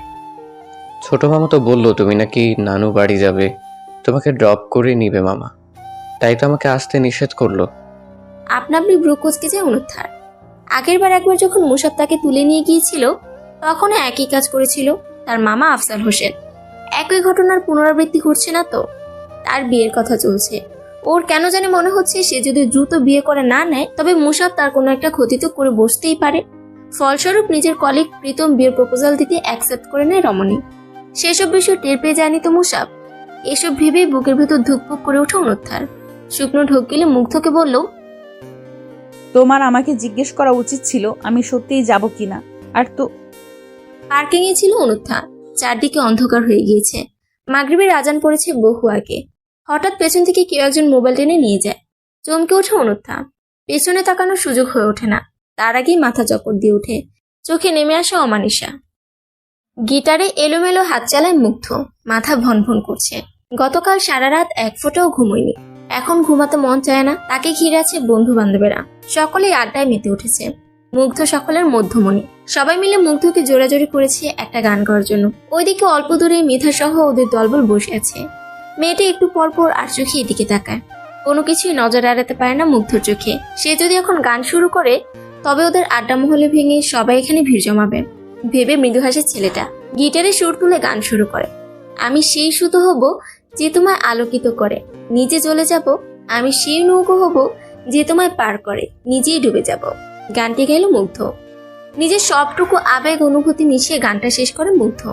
গানটা যাকে ডেডিকেট করে গাওয়া হয়েছে সে রমণী অনিমেষ তার দিকে তাকিয়ে আছে। চোখে মুখে বিস্ময়ের ভাব। মিটিমিটি হেসে উঠে দাঁড়ায় মুগ্ধ। দ্রুত প্রস্থান করে সেথা হতে। অনুত্থার যখন জ্ঞান ফিরে তখন চারদিকে আলোকিত হয়ে গিয়েছে। চোখ বন্ধ করেই ভাবে তার সাথে কি ঘটেছিল। সে পার্কিংয়ে ছিল এবং তখন রাত ছিল। এখন দিনের আলো ফুটেছে মানে অনেক ঘন্টা সে অচেতন ছিল। ভেবেই সতর্কভাবে চোখ মেলে সে। নিজেকে আবিষ্কার করে একজনের বাহু ডোরে। নিমিষেই চোখ বড় বড় হয়েছে অনুত্থার। এই পুরুষ কে হতে পারে? তাকে পেছন দিক থেকে জড়িয়ে ধরে আছে। অনুত্থা ছাড়া পাওয়ার জন্য ছটফট করে। আকস্মিক নজর আসে আগন্তুকের ডান হাত, শুভ্র রঙের ব্যান্ডেজ মোড়ানো। চিনতে অসুবিধা হয় না রমণীর। নিজেকে তার বাহুডোরে পেয়ে গা ঘিন ঘিন করে ওঠে। সে 2 দিন পরে অন্য একজনের বউ হবে, অথচ আজ কি না। শক্ত করে চোখ বন্ধ করে নেয় অনুত্থা। টলমলে চোখের জল এক হাতে মুছে নেয়। নিজেকে যথেষ্ট শক্ত করে নেয়। নিজেকে ছাড়িয়ে নিতে গেলে বরাবরের মতোই ব্যর্থ হয়। বেশ রাগ হয় রমণীর। মুসাবের আহত জায়গায় জোরে চাপ দেয়। ব্যথায় কুকড়ে ওঠে লোকটা। হাত আলগা করতেই সরে যায় অনুত্থা। চোখের পলকে উঠে বসে। ঘুম ঘুম চোখ মেলে তাকায় মুসাব। চোখে এখনো রাজ্যের ঘুম। অনুত্থার দিকে বিরক্ত চোখে তাকিয়ে বলল, সকাল সকাল কি শুরু করছেন? আমি এখানে কেন? কি চান আপনি? লজ্জা লাগে না আপনার? একে তো তুলে এনেছেন, তার উপর সারা রাত আমি আপনার বুকে ছিলাম। এসব কি ধরনের অসভ্যতামি? অলসভাবে আড়মোড়া ভেঙে উঠে বসে মুসাব। শুভ্র রঙের ব্যান্ডেজ গলিয়ে রক্ত বের হতে শুরু করেছে। কাঁচা ক্ষতস্থানে পুনরায় আঘাত পেয়েছে। কি নিষ্ঠুর রমণী। মুসাব হাত থেকে নজর ফিরে অনুত্থার দিকে তাকায়। হাই তুলতে তুলতে শুধু হয়, আমি আপনার বুকে ছিলাম নাকি আপনি আমার বুকে ছিলেন? তাহলে কিভাবে বলেন আমি আপনাকে? Shut up. মুসাবকে কথা শেষ করতে না দিয়ে ধমকে উঠে অনুত্থা। অথচ রমণী ধমক গায়ে মাখে না মানব। মানবীকে আরেকটু শাসানোর জন্য বলে, মানুষ তো বউয়ের সাথে কত কি করে, আমি তো কেবল বুকে নিয়ে ঘুমিয়েছি। আপনি চাইলে বাকি সবও করতে পারি, আমার কোনো আপত্তি নেই। কথা শেষে চোখ টিপে মুসাব। বিস্ময়ে হতবাক হয়ে যায় রমণী। মুখ থেকে শব্দ বের করতে ভুলে যায়। মুগ্ধ যখন বাড়ি ফিরে তখন বেশ রাত হয়েছে। অনুথার বাবা আরশ রহমান ছেলে মেয়ে টেনশনে মাথায় হাত দিয়ে বসে আছে। অনুথার মোবাইল বন্ধ, এদিকে মুগ্ধকে কল দিয়েও পাওয়া যাচ্ছে না। মুগ্ধ যখন ঘরে ঢুকে তখনই তাকে ঘিরে ধরে আরশ রহমান আর ওর মা। মুগ্ধ হুট করে ওনাদের দেখে ভড়কে যায়। সে কোনো অপরাধ করেছে কিনা মনে পড়ছে না। তখনই আরশ রহমান চোখ পাকিয়ে জিজ্ঞেস করে, তুমি একা কেন? অনুমা কোথায়? আর ওর ফোন বন্ধ কেন? আকস্মিক এতগুলো প্রশ্নের কবলে পড়ে হকচকে যায় মুগ্ধ। একটার পর একটা জবাব গুছিয়ে নিয়ে বলল, আপুকে তো মামা নিয়ে গিয়েছে, বললো আজ নানুর বাসায় থাকবে। আরশ রহমানের রাগ হয় বেশ। ওদের হুটহাট এভাবে মেয়েকে নিয়ে যাওয়া ওনার মোটেও পছন্দ না। স্ত্রীর মুখের দিকে তাকিয়ে কিছু বলতে পারে না। আদরের মেয়েকে নিয়ে বেশ চিন্তা হয় ওনার। নিজের রাগকে চাপা দিয়ে বলল, ফোন বন্ধ করে রাখছো কেন? আপুর সাথে আমার কথা হয়েছে, কথার মাঝে হঠাৎ ফোন কেটে গিয়েছিল। পরে মামা ফোন করে বলেছে আপুর ফোনের চার্জ শেষ, সে এখন নানুর বাসায় আছে। নানু বাড়ি আছে মানে ঠিকঠাক আছে, এটুকু বিশেষ মনে রাখে আরশ রহমান। কিন্তু তারপরও নিজের একমাত্র মেয়ে, সবটুকু আদর স্নেহ দিয়ে বড় করেছে তাকে। মনে কু গাইতে থাকে। স্ত্রীর দিকে এক নজর তাকে প্রস্থান করে। মুগ্ধ নিজের রুমে চলে যায়। মুসাবের কথা শুনে কিছুটা লজ্জা আর কিছুটা রাগ ঘিরে ধরে। তারপরও মাথায় হাত দিয়ে বসে আছে অনুত্থা। কোনোভাবেই কিছু মেলাতে পারছে না সে। মুসাবের সাথে ওর বিয়ে হয়েছে কোন দিন, এটা ভেবে কুল কিনারা পায় না। মুসাব তখন বেডে হেলান দিয়ে বসেছিল। একটু পর পর অনুথাকে পরখ করে নিচ্ছে। রমণীর চোখে মুখে বিস্ময় ভাব খেলা করছে। দুষ্টু হাসে মুসাব। তাকে আরেকটু চমকে দিতে বলে, কাজী সাহেব বাহিরে অবস্থান করছে মিসেস অনুত্থা এহসান, চলেন ইসলামী মতে বিয়ে করে নেই। পাশ থেকে বালিশ নিয়ে মুসাবের দিকে ছুঁড়ে মারে অনুত্থা। মুসাব বালিশটা আঁকড়ে নেয়। রাগে শরীর জ্বলে যাচ্ছে। তার উপর এই লোক মজা নিচ্ছে। হিসিয়ে বলল, আপনাকে আমি বিয়ে করিনি, উল্টোপাল্টা একটা বলে দিবেন আর আমি মেনে নেব? হুহা করে হেসে ওঠে মুসাব। একটা কাগজের ফটোকপি অনুত্তার হাতে ধরিয়ে দেয়। তাতে চোখ বুলিয়ে আকাশ থেকে পড়ে যেন রমণী কাবিননামা, যাতে তার সিগনেচারও আছে। দেখে নকল মনে হচ্ছে না। অবাক চাহনিতে মুসাবের দিকে তাকায়। লোকটা আকস্মিক কেমন গম্ভীর হয়ে গিয়েছে। নিজের গাম্ভীর্য ভাব ধরে রেখেই শুধালো, আমি মানুষটা কি কি করতে পারি সে সম্পর্কে আপনার ধারণা খুব কম মিসেস এহসান। রেজিস্ট্রি পেপারে কখন সিগনেচার করেছেন মনে পড়ে? ভাবনায় পড়ে যায় অনুত্থা। পরপর এতগুলো শখ পেয়ে বিস্ময়ে মুখ হয়ে গিয়েছে মানবী। হসপিটালের কোনো পেপারে সাইন করতে গিয়ে হয়তো না দেখে এখানে করে দিয়েছে। এতটুকু ধারণা হচ্ছে তার। নিজের বোকামিতে নিজেকে চড় দিতে ইচ্ছে করে। দুঃখে কষ্টে কান্না পাচ্ছে তার। চোখ টলমল করে ওঠে। মুসাবের দিকে ছলছল চোখে তাকিয়ে কঠোর স্বরে আওড়া, আমি আপনাকে জীবনেও মেনে নিব না। পলিটিক্স আমি পছন্দ করি না। তার উপর মানুষটা যদি আপনি হন তাহলে তো আরো আগে না, মরে যাব, তবু আপনাকে বিয়ে করব না। নিজেকে স্বাভাবিক রাখে মুসাব। হেসে খেলেই উত্তর দেয়, বিয়ে করবেন না এটা কেমন কথা মিসেস এহসান? আমাদের রেজিস্ট্রি হয়ে গেছে, বাকি যেটা আছে সেটা খুব শীঘ্রই হয়ে যাবে। বললাম না প্রয়োজনে মরে যাব, তারপরও আপনার সাথে সংসার করব না। আমার মনে হয় না আপনি তা করবেন। আপনার না হয় জীবনের প্রতি মায়া নেই, কিন্তু নিজের মা বাবা আর ভাইকে তো ভালোবাসেন, তাই না? খবরদার, ওদের কথা মুখেও আনবেন না, শেষ করে দিব। পুনরায় হেসে ফেলে মুসাব। হাসতে হাসতে বলে ওঠে, আমি তো আপনার সাথে সংসার করতে আগ্রহী, একদম স্পেশাল সংসার। এখন আপনি তা না চাইলে কিভাবে হয়? চলেন বাকি কাজটাও শেষ করে ফেলি। অসম্ভব। বলে দুই হাত ধরে চিটকে সরে যায় অনুত্থা। মুসাব বুঝিয়ে বলার নয় বলে, দেখো অনুত্থা ইবনাথ, আমাদের বিয়ে হয়ে গিয়েছে। তুমি নিশ্চয়ই বাংলা কথাটা বুঝতে পারছো। অবৈধভাবে সংসার করতে চাও? আপনি থেকেই হঠাৎ তুমিতে আসায় বেশ ভয় পায় অনুত্থা। বুঝতে পারে মুসাব চটে গেছে বেশ। নিজেকে অসহায় লাগে অনেক। সে নামক প্রাণীটাকে কেউ বুঝতে পারে না কেন? সারা রাত একটা মেয়ের সাথে একই বেডে থেকেও সেটাকে অবৈধ মনে হয়নি, এখন বৈধতা খুঁজতে আসেন? মনে মনে হাসে মুসাব। সে কখন রুমে এসেছে টেরি পায়নি রমণী। নিজে থেকে খোলাসা করার ইচ্ছে হয় না আর, বরং অনুত্থাকে তাড়া দিয়ে বলল, ফ্রেশ হয়ে বাহিরে আসো। এক কথা আমার যেন দুইবার বলতে না হয়। আগের বার যা নাটক করেছো এবার যেন তার পুনরাবৃত্তি না হয়। অনুথা মনে মনে ভাবে, আপনাকে যদি সত্যি আমার বিয়ে করতে হয় তবে আপনার বাকি জীবনটা খুব একটা সুখকর হবে না ইশতিয়াক এহসান মুসাব। আমি মানুষটা খুব একটা ভালো না। কথা শেষ করে বসে থাকে না মুসাব। অনেক কাজ বাকি আছে তার। সব দিক সামলে সবার মতামত নিয়ে তবেই বিয়েটা হবে। মনের রানীকে নিজের করতে হলে যা যা বাধা পার করতে হয় সব কিছু করবে সে। মনে মনে আওড়ায়, বলো পৃথিবী আমার চাঁদকে পেয়ে আমার কতটুকু খুশি হওয়া উচিত? তাকে নিজের করে নেওয়াতে কি কি উজাড় করে দিতে হবে তোমায়? আমি সব বিসর্জন দিতে প্রস্তুত আছি। তুমি কেবল তাকে আমার করে দাও। চোখের কার্নিশ বেয়ে এক ফোঁটা জল মৃত্তিকে স্পর্শ করার পূর্বেই তা মুছে ফেলে মুসাব। মুচকে এসে বিড়বিড় করে বলে, পৃথিবীর সব কিছু একদিকে, তোমার জন্য আমার পৃথিবী অন্যদিকে। প্রাণ, তুমি আমার দুর্বলতা না হয়ে শক্তি হও। বারবার এভাবে দুর্বল করে দিও না। একটা নতুন জীবন, নতুন অধ্যায়। বিয়ে নামক পবিত্র বন্ধনে আবদ্ধ হয়েছে কপত কপতি। মুসাব এক ধ্যানে অনুত্থার মুখের দিকে তাকিয়েছে।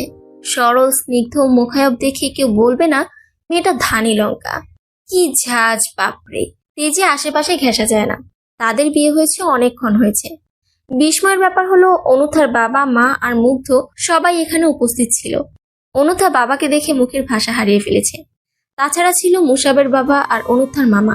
ওনারা অনেক আগেই বিদায় নিয়েছে। থেকে গিয়েছে আরশ রহমান, মুগ্ধ আর পূর্ণা রহমান। তখন থেকে চুপ করে বসে আছে মেয়েটা। মুসাব নিজেও কি বলবে খুঁজে পায় না। তারা দুজন এক পাশে বসে আছে আর অনুথার পরিবার অন্য পাশে বসে আছে। কথা বললে শুনতে পাবে না। মুসাবের অনেক কাজ পড়ে আছে। ওর পেছনে সময় নষ্ট করে লাভ নাই। সঠিক সময় আসলে এমনিই সব ঠিক হবে। অনুথা ধৈর্যহারা হয়ে উঠে দাঁড়ায়। নীরবে প্রস্থান করতে চাইলে বাধা দেয় মুসাব। হাত টেনে ধরে। এতে যেন মানবী আরো বেশি রেগে যায়। মুসাব ওর রাগের তোয়াক্কা না করে বলল, কোথায় যাচ্ছ? বিয়ে করেছেন বলে কি মাথা কিনে নিয়েছেন? লিসেন ইশতিরাক এহসান মুসাব, এই বিয়ের কথা যদি কেউ জানে তাহলে আপনি সেদিন আমার আসল রূপ দেখবেন। এসে ফেলে মুসাব। ওদরেই বসেছিল অনুথার বাবা আরশ রহমান আর পূর্ণা রহমান। মুসাব তাদের দিকে তাকিয়ে বলল, যাদের জানা উচিত তারা অলরেডি জানে, আর কাউকে জানানোর প্রয়োজন হবে বলে আমার মনে হয় না। তুমি কোথাও না গিয়ে বরং তাদের সাথে আলোচনা করো, মাথা ঠান্ডা হবে। হাত ঝাড়া দিয়ে ছাড়িয়ে নেয় অনুথা। গটগট পায়ে এগিয়ে যায় আরশ রহমানের দিকে। ভদ্রলোক মেয়েকে দেখে উঠে দাঁড়ায়। মানবী বাবাকে দেখে নিজেকে কন্ট্রোল করতে পারে না। ঝাঁপিয়ে পড়ে তার বুকে, হুহু করে কেঁদে ওঠে। এভাবে কেঁদো না মামনি, আল্লাহ যা করে ভালোর জন্যই করে। হেঁচকি তুলে কাঁদে অনুথা। সেভাবেই বলে, একজন পলিটিশিয়ানকে বিয়ে করে আমার কি ভালো হয়েছে বাবা? আমি এই জিনিসটা পছন্দ করি না। তার উপর ওই লোকটা মোটেও ভালো না। অনুথার বাবা মেয়ের মাথায় সান্ত্বনার হাত বুলিয়ে বলে, তুমি হয়তো শুরু থেকে তাকে খারাপ নজরে দেখেছো। হতে পারে তার খারাপ কাজগুলো তোমার চোখে পড়েছে। খারাপের আড়ালে ভালো লুকিয়ে থাকে, সেটাকে খুঁজে বের করো। আমার মেয়ে বুদ্ধিমান, তোমার উপর আমার ভরসা আছে। তুমি খুব দ্রুত সব বুঝতে পারবে। আরশ রহমান মেয়ের চোখের পানি মুছে দেয়। পূর্ণা রহমান এগিয়ে এসে মেয়ের পাশে বসে, হাত আঁকড়ে ধরে শুধোয়। একটা বিয়ে ভাঙা আর ইমারত ভাঙা সমান অনু। তোদের আগেই বিয়ে হয়ে গিয়েছে, সেখানে আমাদের রাজি না হয়ে উপায় ছিল না। তোর মামার সাথে ওদের সম্পর্ক খুব ভালো, বলতে গেলে ছোটবেলা থেকেই ওদের সাথে চলাফেরা। তাই উনি জানে মুসাবের পরিবার কেমন। অসহায় অনুভব হয় অনুত্থার। মায়ের দিকে করুণ চাহনিতে চেয়ে বলে, আমার কি করা উচিত বলো না? আমি কিছুতেই তাকে মেনে নিতে পারছি না, বা পারবো বলেও মনে হয় না। আরশ রহমান আওড়ায়, শোনো মা, তুমি জানো আমি তোমার ভালো চেয়েই বলেছি। আমি জানি তুমি জীবনে অনেক কিছুই করতে চাও, তোমার স্বপ্ন, তোমার লক্ষ্য আছে। আমি চাই তুমি জীবনে সফল হও, নিজের পায়ে দাঁড়াও, নিজের পরিচয়ে পরিচিত হও। কিন্তু জীবনের কিছু সময় আছে যেখানে সঠিক সঙ্গী থাকা, একজন ভালো বন্ধুর মতো পাশে থাকা অন্তত গুরুত্বপূর্ণ। বিয়ে মানে শুধু দায়িত্ব নয়, এটা জীবনের একটি অংশ। একজন সঙ্গী জীবনে উৎসাহ দেয়, সুখে দুঃখে পাশে থাকে, আমাদের জীবনকে আরও সুন্দর করে তোলে। আমি চাই তোমার এই নতুন পথ চলা আনন্দময় হোক। অনুথা কিছু বলে না, নীরবে সম্মতি জানায়। কেন জানি মনে হচ্ছে ওদের কারো কথাই ওর উপর প্রভাব ফেলছে না। মুসাবের খারাপ রূপটাই ওর চোখে বারবার ধরা দিচ্ছে। কথাবার্তা শেষ করে ওনারা চলে যায়। পুরোটা সময় মুগ্ধ চুপ করে বসেছিল। মুসাবকে সে আইডল হিসেবে মানলো। বোনের সাথে করা এমন আচরণ তার ভালো লাগেনি। মুসাব কেন এরকমটা করেছে? সত্যিই কি সে অনুথাকে ভালোবাসে? অনুথা মাত্র শাওয়ার নিয়ে বের হলো। ওর পরিবারের সবাই বাড়িতে ফিরে গিয়েছে বহুক্ষণ। এ বাড়িতে কেবল অনুথা আর মুসাব আছে, আর কিছু স্টাফ আছে। অনুথা ওয়াশরুম থেকে বের হয়ে মুসাবকে খেয়াল করে, কিছু ফাইল চেক করছে। সে বের হতেই তার হাতে একটা চেক দেয়। অনুথা বুঝতে পারে এটা কাবিনের টাকা হয়তো। তারপরও শিওর হওয়ার জন্য প্রশ্নবোধক চাহনিতে ওর দিকে তাকালে সে বলে, কাবিনের টাকা। মুসাব কথা শেষ করে না, সেকেন্ডের মাঝে পুনরায় প্রশ্ন করে। তোমার কোনো যমজ বোন আছে? বিরক্ত হয় অনুত্থা। আবার শুরু হয়েছে ছেলেবাজ বলা, ছবির কথা বলা। সে নাক মুখ কুচকে বলে, ফাজলামি করবেন না, আমার এসব কিছুই নাই, আপনি দূরে থাকুন আমার থেকে। মুসাব এগিয়ে আসে ওর দিকে। অনুথা মনে মনে ভাবে, অন্য কাউকে ভেবে অনুথাকে বিয়ে করে ফেলেনি তো মুসাব। লোকটা ততক্ষণে অনেকটা নিকটে চলে এসেছে। ডান হাত কোমরে চলে যায়। ছটফট করে ওঠে অনুথা। মুসাব কোমরে স্লাইড করতে করতে মিটিমিটি হেসে সুদ হয়। কারো সিকুয়েক হিসেবে তোমাকে বেছে নেইনি আমি, তুমি হিসাবেই তোমাকে নিজের করেছি। অনুথা নিজেকে ছাড়ানোর চেষ্টা করে। মুসাব শক্ত করে চেপে ধরে। কিছু বলতে গেলে অনুথা রেগে মেগে বলে, আপনার হাতে কাটা মেশানো থাকে, স্পর্শ করলেই সারা শরীর জ্বলে ওঠে। কোথাও যেন ভেঙে টুকরো টুকরো হয়ে যায়। মুসাব বিস্ফোরিত চোখে অনুথার দিকে তাকায়। বুঝতে অসুবিধা হয় না কি ইন্ডিকেট করে কথাটা বলেছে অনুথা। ওর তাকানো দেখেও না দেখার ভান করে অনুথা। মুসাবের ধরে রাখা হাতে কামড় বসিয়ে দেয়। হাত ছেড়ে দেওয়া অব্দি রমণী কামড়ে ধরে রাখে। শেষে সহ্য করতে না পেরে ছেড়ে দেয় মুসাব। ব্যথায় চোখের কোনো জল জমে, কিন্তু ছেড়ে দেওয়ার পাত্র সে নয়। চোখের জল লুকিয়ে হাসি মুখে তাকায় ওর দিকে। নির্দ্বিধায় বলে ওঠে, বিহঙ্গ, তুমি উড়ে বেড়াও, শ্রান্ত হয়ে এই নিরেই ফিরে আসতে হবে। অনুথা বেডের এক কোণে নীরবে বসে আছে। তার চোখ দুটো মুসাবের দিকে নিবদ্ধ। সে যেন মুসাবের প্রতিটি ভাব, প্রতিটি আবেগের খুঁটিনাটি বোঝার চেষ্টা করছে। মৃদু আলোয় তার মুখের এক পাশ আলোকিত হয়ে উঠেছে, আর অন্য পাশে একটা চাপা বিষণ্ণতা যেন ছায়া ফেলেছে। অনুথার মনে এক ধরনের অস্বস্তি কাজ করছে। মুসাবের চোখের গভীরতা, বিষণ্ণতা এবং তার নীরব উপস্থিতি যেন ইঙ্গিত দিচ্ছে কোনো চাপা যন্ত্রণার। তার মনে হয় সোশ্যাল সমস্যাটার ব্যাপারে মুসাবের কাছে জানতে চাইবে, কিন্তু দ্বিধা কাজ করে। এই প্রশ্ন কি তাকে আরো কষ্ট দেবে? মুসাব কি নিজের মনের কথা খোলাসা করবে? পরক্ষণে মনে দ্বিধাদ্বন্দ্ব পাশ কাটিয়ে প্রশ্ন করে, আপনি কি সত্যি আমায় 5 বছর আগে থেকে চিনেন? সোশ্যাল প্রবলেমটা কি বলবেন আমায়? অনুথার নরম স্বরে অবাক হয়ে তার পানে তাকায় মুসাব। মুসাব একটু থেমে অনুথার দিকে তাকায়। তার চোখে এক ধরনের গভীরতা ফুটে ওঠে, যেন অনেক দিন ধরে চেপে রাখা কিছু আজ মুক্তি পেতে চায়। সে ধীরে ধীরে বলে, আমিও পালাতে চেয়েছিলাম অনুদ্ধা, পরিবার, দায়িত্ব, সম্পর্ক সবকিছু থেকেই। অনুথা চুপচাপ মুসাবের কথা শুনে। মুসাব নিজের অতীতের অন্ধকার অংশটুকু বের করে আনার সাহস খুঁজে পায়। 5 বছর আগে যখন আমার মা চলে গেলেন, আমার মনে হলো যেন সব শূন্য হয়ে গেছে। আমার নিজের জন্য কিছু করার সাহস ছিল না। সেই সময় আমার জীবনটা ঘুরিয়ে দেওয়ার কোনো ইচ্ছা ছিল না। পরিবারের প্রত্যাশা, সমাজের চাপ, সবকিছুর মাঝে নিজেকে হারিয়ে ফেলেছিলাম। তারপর এক দীর্ঘশ্বাস ফেলে মুসাব বলে, অবশেষে বুঝলাম পালানো কোনো সমাধান নয়, নিজেকে তৈরি করতে হবে, সেই শূন্যতার সঙ্গ সহ্য করতে হবে। তবে এখনো মাঝে মাঝে মনে হয় কিছুই বদলাইনি, তবু চেষ্টা করে যাচ্ছি। এর মাঝে একটা মেয়ে আমার জীবনে আসে, মেসেঞ্জারে নক দেয়। অপরিচিত একটা মেয়ে একটা ছেলেকে নক দিয়ে কথা বলছে। ব্যাপারটাতে আমি অবাক হই বটে, তারপরও মেয়েটার মিশুকে স্বভাব, চঞ্চলতার প্রেমে পড়ে যাই আমি। এটাকে আমি বাস্তবে চিনতাম। দুজনের ব্যক্তিত্ব 2 জায়গায় 2 রকম।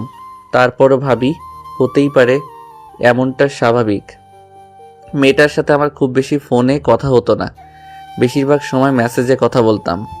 1 মাসে মেয়েটা আমার কাছে বেশ টাকা পয়সাও নেয়। তার কিছুদিন পর ব্রেকআপ করে।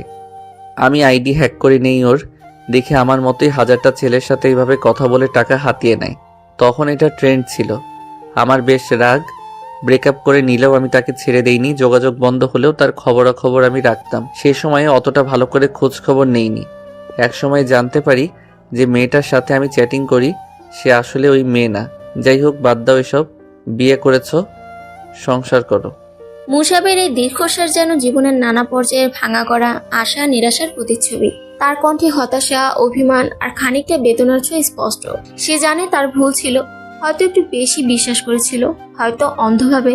তবুও সেই সময়টা তার জীবনে একটা অদ্ভুত শিক্ষা হয়ে দাঁড়িয়েছিল। অনুত্থা মুখ বনে বসে আছে। বুঝতে পারে ব্যাপারটা তাকে ঘিরেই। মুসাব তাকে ফেসবুক বাদে এমনিতেও চিনত। এখানে তার কি বলা উচিত নিজে বুঝতে পারে না। কথাগুলো হয়তো প্রত্যাশিত ছিল, কিন্তু এখন নিজের কাছে কেমন অদ্ভুত লাগছে। অন্য মেয়ে ভেবে অনুথাকে জাজ করা হয়েছে। অনুথা থমকে বসেছিল। মুসাব কখন তার পাশে এসে বসেছে খেয়াল করেনি। হাতে হ্যাচকা টানতে একেবারে ওর বুকে আশ্রে পড়ে সে। মুসাব একটু কাছে সরে এসে অনুথার মুখের দিকে তাকালো। চোখে যেন এক ধরনের কোমল আকুতি। তার হাতটা অনুথার গালের কাছে এনে আলতোভাবে ছুঁয়ে বলল, তুমি জানো তুমি যখন এমনভাবে চুপ করে থাকো তখন তোমাকে আরো বেশি আপন করে কাছে পেতে ইচ্ছে করে। অনুত্থার হৃদয় যেন একটু দ্রুত স্পন্দিত হতে লাগলো। মুসাবের স্পর্শে তার মুখ গরম হয়ে উঠল। সে চোখ নামিয়ে ফেললো, কিন্তু মুসাব আস্তে করে তার চিবুকে হাত রেখে বলল, অনুত্থা, আমার দিকে তাকাও। আজ তোমার এই নীরবতাই আমার কাছে পৃথিবীর সবচেয়ে মধুর সুর। সবকিছু ভুলে যাও। অনুত্থা এক পলক মুসাবের গভীর চোখে তাকালো। দুজনের মধ্যে নীরবতার মাঝেও যেন অজানা কথাগুলো ভেসে উঠল, যা কেবল তাদের হৃদয় বুঝতে পারছে। মুসাব আস্তে করে অনুত্থার হাতটা ধরে বলল, আমার জীবনে তোমার চেয়ে সুন্দর আর কিছু নেই। অনুত্থা সরে আসার চেষ্টা করে, কিন্তু মুসাবের শক্ত হাত যেন তার সমস্ত ইচ্ছাকে বাধা দেয়। তার হাত শক্ত করে ধরে আর একটু কাছে টেনে নেয়। অনুত্থা বেশ অস্বস্তি নিয়ে তাকায়, কিন্তু মুসাবের চোখে এখন আর উদ্বেগ নেই, বরং এক ধরনের দৃঢ়তা। তুমি কোথায় যাওয়ার চেষ্টা করছো অনুত্থা? মুসাবের কণ্ঠে একটু শীতলতা ছিল, যেন সে জানে এই মুহূর্তে অনুত্থার পক্ষে সরে যাওয়া সম্ভব নয়। অনুত্থা শ্বাসরোধ করে, তার দৃষ্টি মাটিতে নেমে আসে। সে জানে মুসাব কখনো সহজে ছেড়ে দেয় না। শ্বাসরোধ করে বলে, আপনি যতই নিজেকে নিরপরাধ প্রমাণ করেন না কেন, আপনার পূর্বের ব্যবহার আমি ভুলে যাইনি। পলিটিক্স পছন্দ না আমার, ভুলে যাবেন না কথাটা। মুসাব কিছুটা স্তম্ভিত হয়, তার হাতের শক্তি খানিকটা কমে আসে, তবে সে হাতটা এখনো অনুত্থার হাতে রেখেছে। অনুত্থার কথাগুলো শোনার পর তার মুখে কোনো প্রতিক্রিয়া না দেখে কিছুক্ষণ নীরব থাকে মুসাব। তারপর একটু ঠান্ডা কণ্ঠে কিন্তু দৃঢ়ভাবে বলে, আমি জানি তুমি আমাকে বিশ্বাস করো না অনুত্থা, কিন্তু তোমার জানা উচিত আমি যা করি সেটা তোমার জন্যই। রাজনীতি বা পূর্বের ব্যবহার সেটা তোমার পছন্দ না হলেও আমার কিছু করার নেই। আমি ব্যবহার বদলাতে পারি, কিন্তু রাজনীতি ছাড়তে পারবো না। তুমি জানো আমি চাই না তোমার কাছে কিছু লুকাতে। তার চোখে একটা গভীর আবেদন ছিল, যেন সে চায় অনুত্থা কিছুটা সময় দিক নিজের অনুভূতিগুলো বোঝানোর জন্য, কিন্তু অনুত্থা মেনে নেয় না। শক্ত কণ্ঠে নিজের বলা শেষ বাক্যটা বলে, আমি রাজনীতি পছন্দ করি না। আপনি সেটা ছাড়তে না পারলে আমাকে জোর করে বিয়ে করার কোনো মানে হয় না। আমি মানিয়ে নিতে পারবো না, দুঃখিত। ইশতিয়াক আহসান। অনুত্থার কথাগুলো মুসাবের মনে প্রবল একটা ঝাঁকুনি সৃষ্টি করে। তার মুখে কোনো প্রতিক্রিয়া না দেখা গেলেও তার চোখের গভীরে একটা অদৃশ্য লড়াই চলছিল। সে জানতো অনুত্থার কথা শুধু বক্তব্য নয়, তার জীবন দৃষ্টির এক অংশ। কিন্তু মুসাব চুপ করে থাকেনি, তার কণ্ঠে তীব্রতা আসে, যদিও কিছুটা ভেঙে পড়েছে। তুমি জানো না অনুত্থা, আমি তোমার জন্য সব কিছু ছেড়ে দিতে পারি। রাজনীতি আমার জীবন, কিন্তু তুমি আমার কাছে অনেক কিছু। তবে তার গলার স্বরটা ক্রমেই নরম হতে থাকে, যেন বুঝতে পারছে তার উচ্চাসা বা চাওয়া যদি অনুত্থার জন্য যন্ত্রণা হয়ে ওঠে, তবে সে তার ধরে রাখতে চায় না। তুমি যদি ভাবো আমি তোমার জন্য রাজনীতি ত্যাগ করতে পারবো না, তবে হয়তো তুমি ভুল ভাবছো। তবে আমি তোমার পাশে থাকতে চাই, তোমার সিদ্ধান্তে বাধা দিব না। অনুথা তার চোখের দিকে এক দীর্ঘ তাক দেয়, যেন একে অপরের অনুভূতির গভীরে প্রবাহিত হতে চায়। কিন্তু তার মানসিক অবস্থান ছিল স্পষ্ট, সে আর কোনো বাধ্যবাধকতা সহ্য করতে রাজি নয়। গেটের পাশে দাঁড়িয়ে মেধা নিজের অজান্তেই আশপাশে তাকিয়ে মুগ্ধকে খুঁজে বেড়াচ্ছে। দুদিন ধরে সে ক্যাম্পাসে আসেনি, আর মেধার মনে এক অদ্ভুত শূন্যতা অনুভব হচ্ছে। প্রতিদিন দেখা না হলেও ঠিক যেন মুগ্ধ আশেপাশেই থাকে। তার হেসে ওঠা, কথার ভঙ্গি মেধার মনে অমলিন হয়েছে। আজ যেন মনে হচ্ছে এই ভিড়ের মধ্যে থেকেও কাউকে হারিয়ে ফেলেছে মেধা। মেধা জানে না কেন সে মুগ্ধকে খুঁজছে, হয়তো এটাই মুগ্ধর প্রতি তার অনুভূতির সূচনা। মেধা একটু নিজের দিকে বিরক্ত হয়, কেন সে বারবার মুগ্ধকে খুঁজছে। মনের গহীনে কোথাও একটা অদৃশ্য টান অনুভব করছে সে, যা তাকে বারবার মুগ্ধর দিকে টেনে নিয়ে যাচ্ছে। দুদিনের অনুপস্থিতি যেন অদ্ভুতভাবে তার অভ্যস্ত দিনগুলোতে ফাঁকা একটা জায়গা তৈরি করেছে। মুগ্ধর হাসি মাখা মুখ, চোখের সেই বিশেষ ঝিলিক, তার সোজাসাপটা কথা বলার ধরন, সবকিছুই যেন মেধার মনে এক স্থায়ী ছাপ ফেলে গেছে। এক অজানা অনুভূতি তাকে বাধ্য করেছে মুগ্ধকে খুঁজতে। আর মেধা বুঝতে পারছে হয়তো এটাই সেই অনুভূতির শুরু, যা এতদিন অবচেতনে লুকানো ছিল। মেধা মনে মনে নিজেকে বুঝায়, কিছুটা জোর করে, মুগ্ধ ভাই, আপনার জন্য আমার মনে কোনো অনুভূতি তৈরি না হোক। এই বিষাক্ত প্রেমের জালে আটকে গুমড়ে মরতে চাই না আমি। নিজের লক্ষ্য, নিজের স্বপ্ন পূরণ করতে এসেছি এখানে। নিজের জীবনে কাউকে অপ্রত্যাশিত গুরুত্ব দিয়ে মনের শান্তি হারাতে চাই না। কিন্তু যতই সে নিজেকে বোঝায়, ততই যেন তার মনের গভীর মুগ্ধ স্মৃতি আরো গেঁথে যেতে থাকে। নিজেকে যতই শক্ত রাখার চেষ্টা করে, মনের কোণায় যেন একটা ফাঁক থেকে যায়, যা মুগ্ধর উপস্থিতি দিয়ে পূর্ণ হতে চায়। পাশে হঠাৎ মিষ্কার উপস্থিতি টের পায় মেধা। মেয়েটা এসে তাকে হালকা ধাক্কা দিয়ে হাসতে হাসতে বলে উঠল, ওই দেখ, মুগ্ধ ভাই আসছে। ইস, বেচারার 2 দিন ধরে জ্বর ছিল। মেধার বুকের ভেতরটা যেন অদ্ভুতভাবে কেঁপে উঠল। মুগ্ধ 2 দিন কেন আসেনি, সেটা বুঝতে পেরে একটু চিন্তিত হয়ে গেল সে। কিন্তু নিজের অনুভূতিগুলো চেপে রেখে স্বাভাবিক থাকার ভান করে মিশকার দিকে তাকিয়ে বলল, আর এই জ্বর ছিল, কেমন আছে এখন? মিশকা মুচকে মুচকে এসে বলল, হ্যাঁ, বেচারা ঠিক মতো বিশ্রামই পায়নি। আজ একটু ভালো লাগাই ক্লাসে এসেছে। দেখ না, এখনো কেমন ক্লান্ত লাগছে। মুগ্ধকে দেখে মেধার মনে হয় তাকে সত্যি একটু ভাঙা ভাঙা লাগছে। মনটা আবার কেমন অস্থির হয়ে যায়, কিন্তু বাইরে থেকে স্বাভাবিক থাকার চেষ্টা করে। অবাক চোখে মিশকার দিকে তাকিয়ে মেধা বলল, ব্যাপারটা তুই কিভাবে জানিস? মিশকা একটু হেসে বলে, আরে তোর মতো আমিও তো খোঁজ রাখি বুঝলি। আর তাছাড়া মুগ্ধ ভাইয়ের সাথে আমার গত সেমিস্টার থেকে বেশ বন্ধুত্ব হয়ে গেছে। এই কয়েকদিন ওকে দেখছিলাম না, তাই খোঁজ নিয়েছিলাম। কাল রাতে মেসেজ করেছিলাম, তখনই বলল জ্বর নিয়ে কষ্ট পাচ্ছে, আজ একটু ভালো বোধ করছে, তাই ক্লাসে এসেছে। মেধা বুঝতে পারে মিশকার মুখে মুগ্ধর কথা এভাবে শুনতে কেমন যেন অস্বস্তি লাগছে, কিন্তু সেই অস্বস্তি ঢেকে রেখে মুখে হালকা হাসি এনে বলল, ও তাই নাকি? বন্ধু হিসেবে খোঁজ রাখা তো অবশ্যই উচিত। ভালোই করেছিস খোঁজ নিয়ে। নিজেকে স্বাভাবিক রাখার চেষ্টা করে মেধা আবার চারপাশে তাকায়, কিন্তু মনের গভীরে যেন এক ধরনের অদ্ভুত টান অনুভব করে, যা মুগ্ধর উপস্থিতির জন্যই।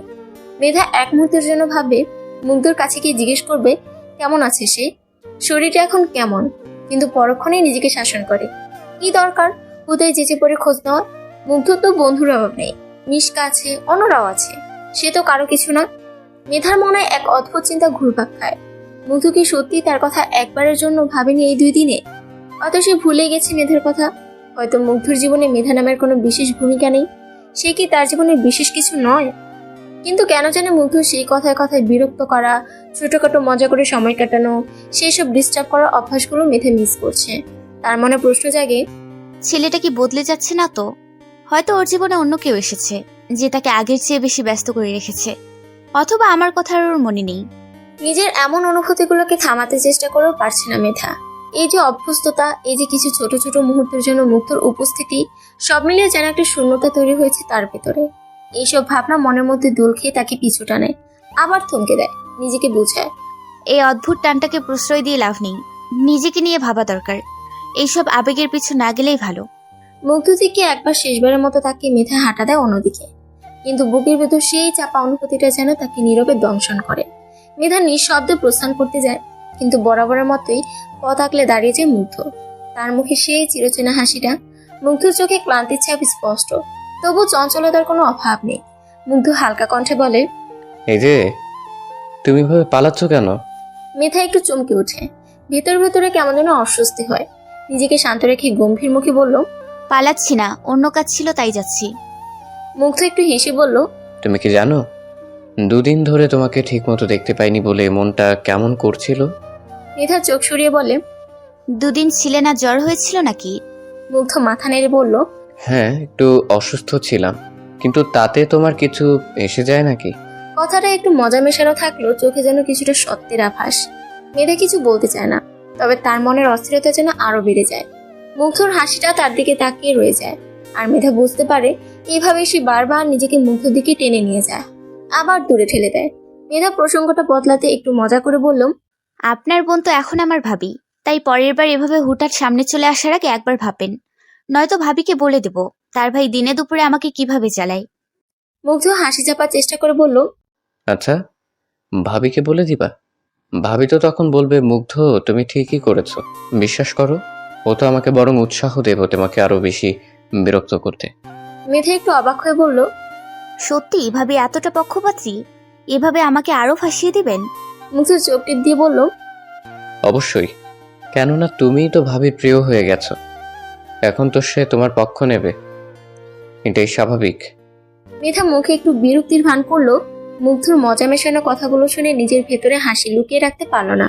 মুগ্ধের এই চঞ্চলতা, কথার অদ্ভুত ভঙ্গি তাকে অজান্তেই কাছে টেনে নেয় মেধা, কিছুটা বিরক্ত স্বরে আওড়ায়, আপনার বোন আপনার মতোই বাজে, আমার সাথে মেশে না। ভাইয়ার রাগ সবসময় আমার উপরে ওঠায়, ভাই যেমন ঠিক উল্টো তার বোন। মিটি মিটি হাসে মুগ্ধ, গর্ব করে বলে, অসুবিধা নাই, এই বিরক্তিকর তোমাকেই কিছুদিন পর আমাদের বাড়ির বউ বানাবে আমার বোন। অনুথা একা বসে বেলকনির কিনারে নীরবে তাকিয়েছে দূরের দিকে। আকাশে সন্ধ্যার শেষ আলো ধীরে ধীরে মুছে যাচ্ছে। রক্তিম আভা যেন তার মুখে কোমল এক আলো ফেলেছে। তার চুলের গুচ্ছগুলো হাওয়ায় ছুঁয়ে খেলা করছে, আর চারপাশের প্রকৃতি যেন এক সুরেলার সঙ্গীত হয়ে তার ভাবনাগুলোর সাথে মিশে যাচ্ছে। তার চোখে এক গভীর শূন্যতা, যেন সেখানে হাজারো হাজারো প্রশ্নের ছায়া লুকানো। মনের গভীরও কোনো এক অজানা অনুভূতি তাকে টানছে, কোনো এক হারানো স্মৃতি বা আকাঙ্ক্ষা যেন তার মধ্যে আলোড়ন তুলে দিয়েছে। অনুত্থা একাকী হলো প্রকৃতির সৌন্দর্যের মাঝে, সে যেন নিজেকে খুঁজে বেড়াচ্ছে, বাস্তবের চেনা জানা গণ্ডি ছাড়িয়ে এক দূরের জগতে হারিয়ে যাচ্ছে, যেখানে কেবল তার মনের কথাগুলোই ধ্বনিত হয়। অনুত্থা জীবনের হিসাবগুলো নিয়ে বিভ্রান্ত, যেন প্রতিটি হিসাবেই কিছু না কিছু বাকি থেকে যাচ্ছে। তার হৃদয়ের প্রতিটি কোণায় এই অসঙ্গতি বাজছে। মুসাব তার জীবনে আছে, তবু তাকে নিজের স্বামী হিসেবে মেনে নিতে তার ভিতরে কোনো সাড়া নেই। তার উপস্থিতি যেন একটা শূন্যতা তৈরি করেছে, যে শূন্যতা তার মনকে আরো ভারাক্রান্ত করে তোলে। অনুত্থা ভেবেছিল হয়তো সময়ের সাথে সব ঠিক হয়ে যাবে, কিন্তু বাস্তব যেন তার প্রত্যাশার পুরো উল্টো। মুসাবকে স্বামী হিসেবে মেনে নেওয়া তার পক্ষে অসম্ভব, কারণ তার অনুভূতি একেবারেই আলাদা।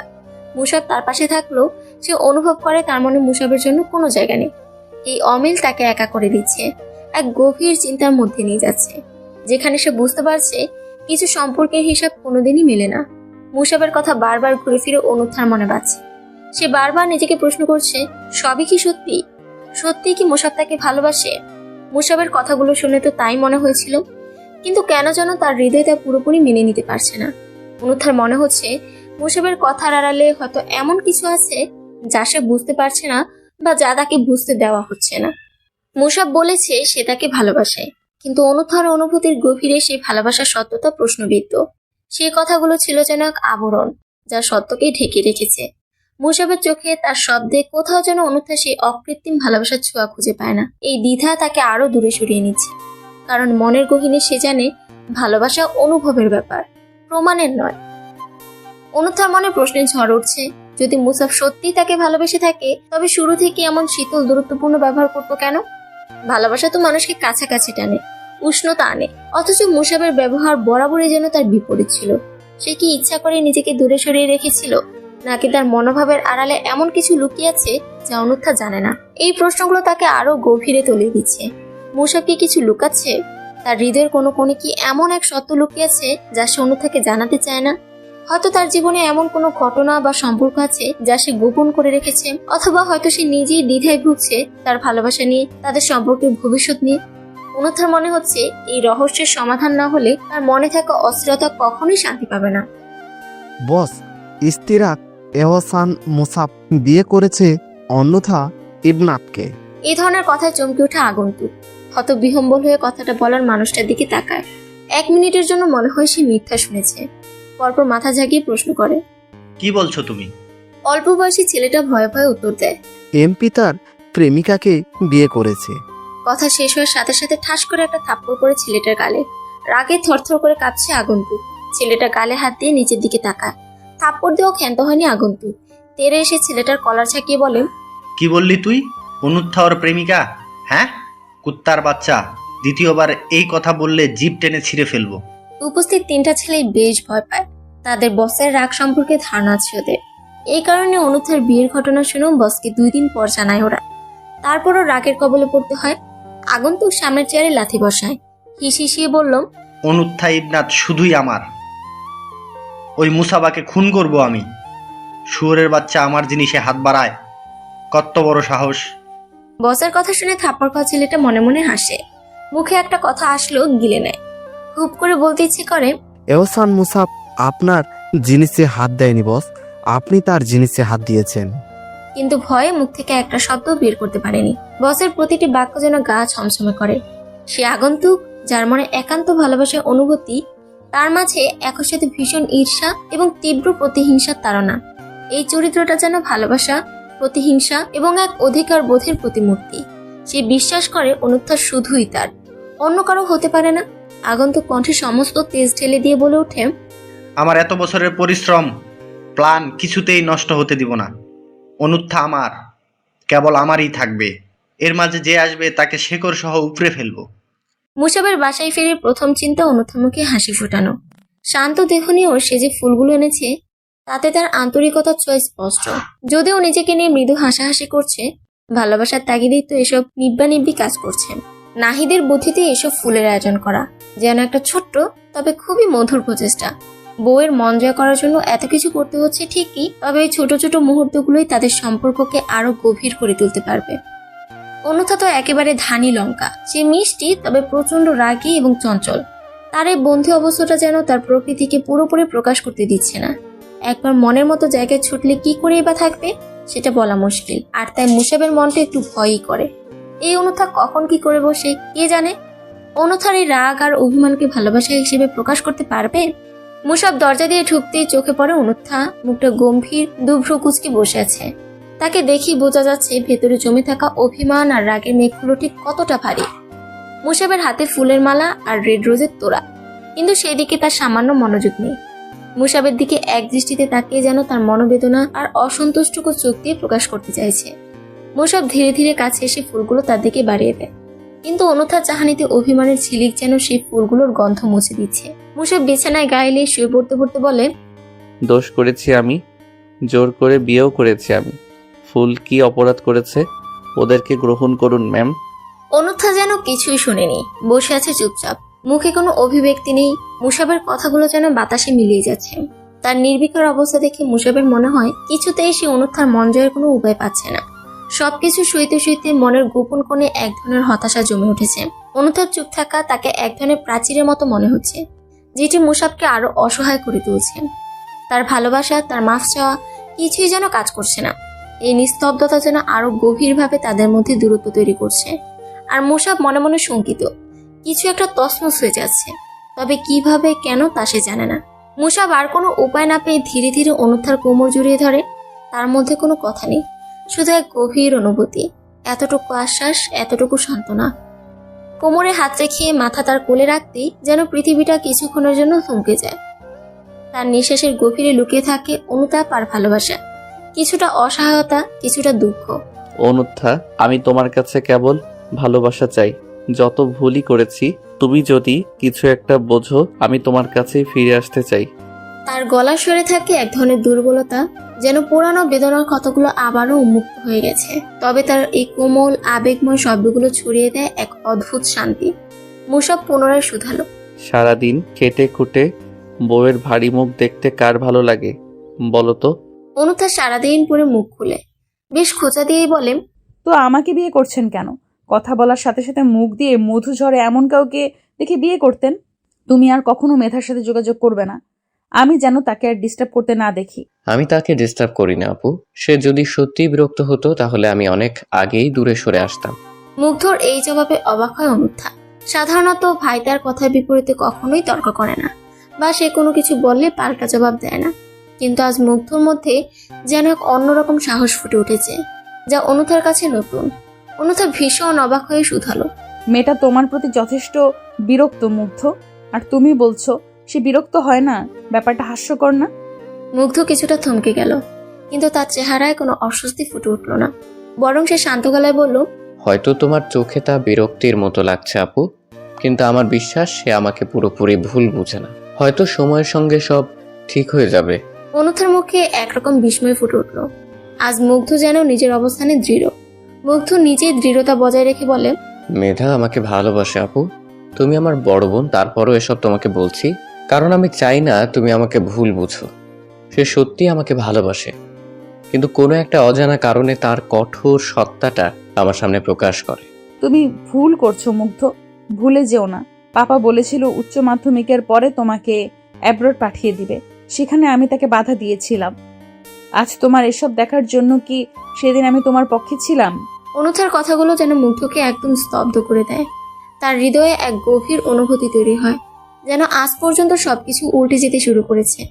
অনুথার চোখে সেই অতীতের কথা যেন তার সামনে আবার জীবন্ত হয়ে উঠেছে। মুগ্ধ চুপ করে থাকে। সে বুঝতে পারে না কিভাবে এই পরিস্থিতির মোকাবিলা করবে। এতদিন ধরে যে ভাই বোনের সম্পর্ক ছিল, আজ তা যেন এক ভিন্ন দিকে মন নিতে শুরু করেছে। অসহায় স্বরে শুধু, মেধা সত্যিই আমাকে ভালোবাসে, আমার জন্য তার মনে অনুভূতি আছে, আর আমি বিয়ে করলে তাকেই করব। অনুথা কিছুক্ষণ নীরবে মুগ্ধর কথা শুনে। এমন গভীর আবেগের সঙ্গে সে কখনো মুগ্ধকে কথা বলতে দেখেনি। মুগ্ধর মুখে এই আত্মবিশ্বাস আর গভীর উপলব্ধি দেখে সে কিছুটা দ্বিধায় পড়ে যায়। ভাই বলছে মুগ্ধ তার বোনকে বিরক্ত করে, এদিকে মুগ্ধ বলছে অন্য কথা।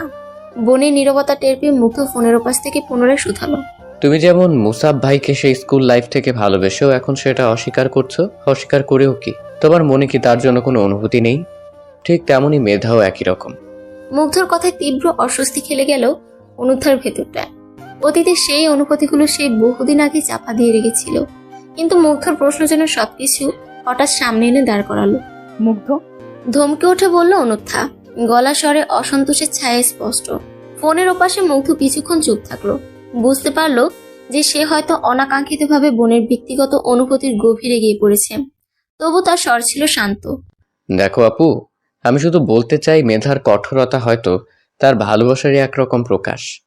সব অনুভূতি যে সরাসরি প্রকাশ করা যায় তা তো নয়। অনুথা গভীর নিঃশ্বাস ফেলে কিছুক্ষণ চুপ করে রইল। মুগ্ধর এই আত্মবিশ্বাস আর উপলব্ধির গভীরতা তাকে হতবাক করে তুলেছিল। মুগ্ধ বোনকে কষ্ট দিতে চায় না, কিন্তু একটা কথা বলতে মনের ভেতরটা উসখুস করতে থাকে। ওপাশে অনুত্থা নীরবতা পালন করছে। মুগ্ধ আমতা আমতা করে বলল, তুমি মেয়ে হয়েও নিজের অনুভূতি চেপে রাখো আপু। সেই মাধ্যমিক থেকে ভাইকে ভালোবাসো, কিন্তু সে রাজনীতিতে জড়িয়ে যাওয়াতে নিজের অনুভূতি চেপে রাখো, তাকে না চেনার ভান করো, অথচ দুজনে একই স্কুলে পড়েছো। আপু, আমি তেমন নই। যাকে ভালোবাসি তাকে ভালোবাসি বলার মতো আত্মবিশ্বাস আছে আমার। কিছু কিছু ক্ষেত্রে ভালোবাসা প্রকাশ করতে হয়, আর আমি তাকে ভালোবেসেছি, তাহলে প্রকাশ করতে অসুবিধে কি? মুগ্ধর কথাগুলো যেন অনুত্থার মনকে আরো গভীর প্রশ্নের মুখোমুখি দাঁড় করিয়ে দিল। অনেক কথার মাঝে সে মুগ্ধর দৃঢ়তা আর সাহসিকতার পরিচয় নতুন করে দেখল। নিজেকে লুকিয়ে রাখার যে অদৃশ্য দেয়াল সে গড়ে তুলেছিল, সেটার সঠিকতা নিয়ে এবার তার মনে প্রশ্ন জাগতে লাগলো। মুগ্ধর সরল অথচ গভীর এই উপলব্ধি যেন অনুত্থার নিজেরই চাপা অনুভূতিগুলোর মুখোমুখি তাকে দাঁড় করিয়ে দিল। অনুত্থা এক পলক রুমে তাকায়। মুসাব ডিভানে হেলান দিয়ে বসে আছে। কোলে ল্যাপটপ নিয়ে ব্যস্তভাবে কিছু একটা কাজ করছে। তার ভ্রু কুঁচকে আছে, চোখের দৃষ্টিতে মনোযোগের ছাপ স্পষ্ট। অনুত্থার মনে কিছু প্রশ্ন আর অনুভূতির ঢেউ খেলে গেল। মুসাবকে এত কাছ থেকে দেখছে, অথচ মনে হচ্ছে দুজনের মাঝে অদৃশ্য এক দূরত্ব রয়েছে। মুগ্ধর কথাগুলো তার মনে একটা আলোড়ন তুলে দিয়েছে। এতদিন ধরে যে অনুভূতি চেপে রেখেছিল তা কি ভুল ছিল? মুসাব আচমকা মাথা তুলে অনুত্থার দিকে তাকায়, যেন তার দৃষ্টি অনুভব করে মুখ তুলে তাকিয়েছে। অনুত্থা দ্রুত চোখ ফিরে নেয়, যেন কিছুই হয়নি এমন একটা ভাব ধরে। মুগ্ধর সাথে আরো দু একটা বিষয়ে আলাপ করে ফোন কেটে দেয় সে। মুসাবের মোবাইল দিয়ে এতক্ষণ মুগ্ধর সাথে কথা বলেছে সে। কথা শেষ করে এগিয়ে যায় মুসাবের দিকে, মোবাইলটা দেওয়ার জন্য হাত বাড়িয়ে দেয়।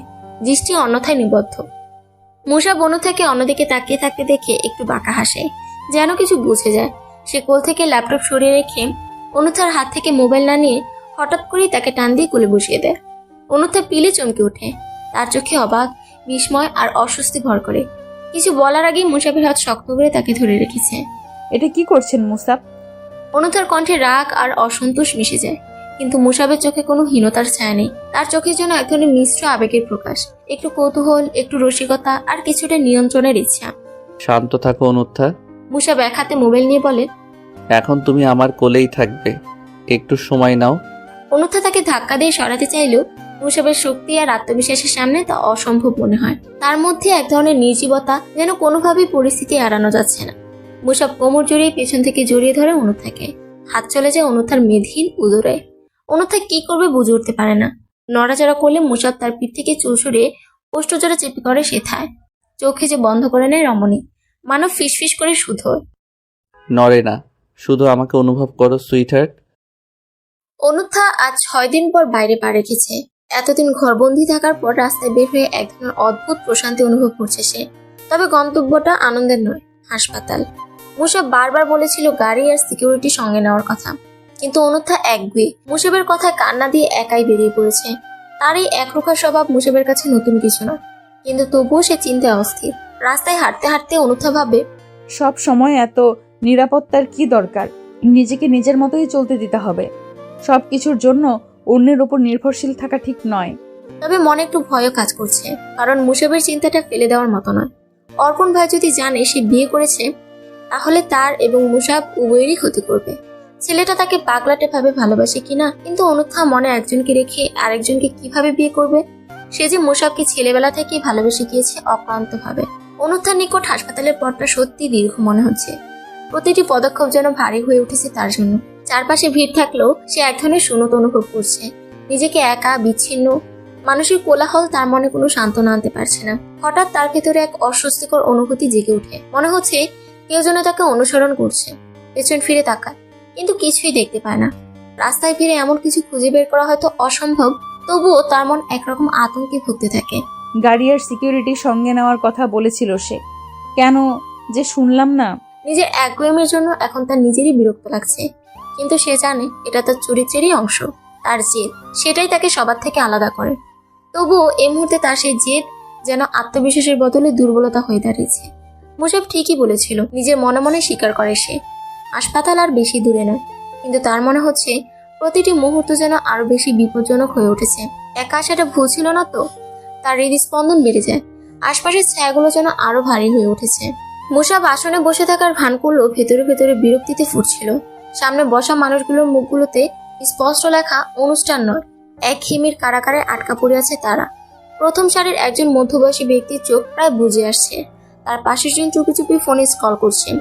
এসব দেখে মুসাবের নিজেরও ভাষণ দেওয়ার ইচ্ছাটা আরো কমে যায়। এমপি হওয়ার সুবাদে মঞ্চে থাকার দায়িত্ব তার, কিন্তু এমন নিষ্প্রাণ পরিবেশে কথা বলার ইচ্ছে একদমই জাগে না। তবু নিয়মের বাঁধন এড়িয়ে যাওয়ার উপায় নেই। অনুষ্ঠানের আয়োজকরা বারবার তাগাদা দিচ্ছে, তাকে যেন শেষে বক্তব্য রাখতে হয়। মুসাব মনক্ষুণ্ণ চোখে মঞ্চের এক কোণে রাখা পানির গ্লাসটা তাকিয়ে ভাবছে শুকিয়ে যাওয়া গলাটা আদৌ বক্তৃতা দিতে পারবে কিনা। তবুও মুখে হাসি ধরে রেখে মুসাব সামনে ঝুঁকে কিছুক্ষণ অন্যদের বক্তব্য শুনতে চেষ্টা করলো, কিন্তু তাদের বক্তৃতার কৃত্রিম ভঙ্গিমা আর অপ্রাসঙ্গিক কথা শুনে মুসাবের মনে হলো এই মঞ্চটা যেন কেবল দেখানো গুণাবলীর প্রদর্শনী। নিজের মনে গুছিয়ে নিতে লাগলো, সংক্ষেপে সরল ভাষায় বলবো, অপ্রয়োজনীয় কিছু বলতে যাব না, লোকগুলো মুক্তি পাক, আমিও। মুসাব গ্লাস থেকে এক চুমুক পানি নিয়ে প্রস্তুতি নিতে শুরু করলো, কিন্তু মনটা বক্তৃতার প্রস্তুতি চেয়ে অন্য এক দুশ্চিন্তায় আটকে ছিল। সামনের মানুষগুলোর বিরক্তি মুখ দেখতে দেখতে মোবাইলটা হাতে তুলে নিল। দ্রুত চারপাশে একবার চোখ খুলে নিশ্চিত হলো কেউ তার দিকে নজর দিচ্ছে না। তারপর মনোযোগ দিয়ে টাইপ করলো, অর্পণ যেন আমার বউয়ের দিকে চোখ তুলে তাকানোর সুযোগও না পায়। আমার বউকে নজরে রাখবি, অর্পণের উপর বিশ্বাস নাই, খবরদার ওর যদি কিছু হয় রে নাহিদ। মেসেজটা সেন্ড করার পর মুসাব গভীর শ্বাস নিল। অর্পণকে নিয়ে তার মনে এত সংশয় কেন? হয়তো সেটা অমূলক, কিন্তু বউয়ের দিকে অর্পণের কৌতূহলী দৃষ্টি একাধিকবার দেখে মুসাবের মনে সন্দেহ দানা বেঁধেছে। মঞ্চে উপস্থিত সবাই হয়তো ভেবেছে মুসাব বক্তৃতার জন্য প্রস্তুতি নিচ্ছে, কিন্তু তার মনের ভেতর অন্য এক যুদ্ধ চলছিল। মেসেজ পাঠানোর পরও অস্থিরতা কাটল না, পকেটের মোবাইলটা যেন উত্তপ্ত হয়ে উঠেছে। নিজেকে সংযত করে আবার মঞ্চের দিকে মন দিল। আগে অনুষ্ঠান শেষ করি, তারপর দেখা যাবে। মুসাব মনে মনে নিজেকে সামলে নেওয়ার চেষ্টা করলো। ক্লান্তি যেন অনুথার চেহারা স্পষ্ট হয়ে ফুটে উঠেছে। ওটির দরজা পেরিয়ে বেরিয়ে আসতেই থমকে দাঁড়ালো সে। সামনের করিডোরে কয়েকজন নার্স আর ইন্টার্ন ব্যস্ত ভঙ্গিতে হাঁটছে, কিন্তু তার দৃষ্টি তাদের দিকে নেই। কপালের ঘাম হাতের পিঠ দিয়ে মুছতে মুছতে একপাশে দাঁড়িয়ে গায়ে একটু জোর দিল। পায়ের তলায় শক্তি যেন আর নেই, পেটটা শূন্য। সারাদিন ধরে এক ফোঁটা পানিও পড়েনি মুখে, গলা শুকিয়ে কাঠ হয়ে আছে। কিন্তু এসব নিয়ে চিন্তা করার মতো সময় কিংবা অবস্থা নেই। মস্তিষ্কে ঘুরপাক খাচ্ছে সেই ছোট্ট রোগীর অবস্থা, যাকে নিয়ে সকাল থেকে এত ব্যস্ততা। পকেট থেকে মোবাইল বের করে সময়টা দেখলো অনুত্থা। রাত প্রায় 10টা। বাইরে গিয়ে খাবারের ব্যবস্থা করার কথা ভাবলো, কিন্তু মনে হলো এমন শরীর নিয়ে যদি আরো কিছুক্ষণ দেরি হয় তাহলে হয়তো দাঁড়ানোরও শক্তি থাকবে না। ধীরে ধীরে করিডোর পেরিয়ে রিল্যাক্স রুমের দিকে এগোতে থাকলো সে। ভিতরে গিয়ে একটা সোফায় গায়ে দিয়ে চোখ বন্ধ করলো। মন সায় দিচ্ছে না কিছু খেতে। তখনই মনে পড়ে মুসাবকে। ফোন বের করে তাকে মেসেজ দিয়ে জানায়, আমাকে একটু এসে নিয়ে যাবেন। 2 মিনিট 3 মিনিট পার হয়ে গেল, কোনো উত্তর আসে না। ক্লান্ত অনুত্থা বুঝে নেয় মুসাব হয়তো মেসেজ দেখেনি বা সে আসবে না। তখনই ডোর খুলে একজন প্রবেশ করে, মাথায় ক্যাপ, চোখে সানগ্লাস আর মুখে মাস্ক। লোকটার দিকে এক পলক তাকালে বুঝে কে হতে পারে। ঠোঁটের কোণে একচিলতে হাসি ফুটে উঠে নিমিশেই তা নিভিয়ে ফেলে। অনুথার চোখে তখন ক্লান্তি আর হতাশার ছাপ, কিন্তু ওই চেহারা দেখে মনটা যেন একটু শান্ত হলো। মাথায় ক্যাপ, সানগ্লাস আর মুখে মাস্ক থাকা সত্ত্বেও লোকটাকে চিনতে একটুও ভুল হয়নি। এসেছেন এত দ্রুত? অনুথা শান্ত কণ্ঠে বলল। লোকটা ধীর পায়ে এগিয়ে এসে মুখ থেকে মাস্কটা খুলে হালকা হাসলো। তোমার মেসেজের অপেক্ষা করছিলাম, জানতাম ডাকবে। মুসাব, সেই চেনা কণ্ঠ, একই আত্মবিশ্বাস, তবুও চোখে মুখে আজ একরকম অদ্ভুত গম্ভীরতা। আপনি তো উত্তর দেননি।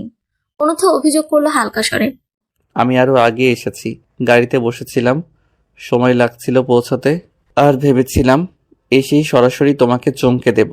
মুসাবের গলায় স্নিগ্ধতার মিশ্রণ। সে এগিয়ে এসে অনুথার ক্লান্ত মুখের দিকে তাকালো। চোখের নিচে ঘাড়ো কালি আর চুলগুলো এলোমেলো। অনুত্থা, তুমি ঠিক আছো তো?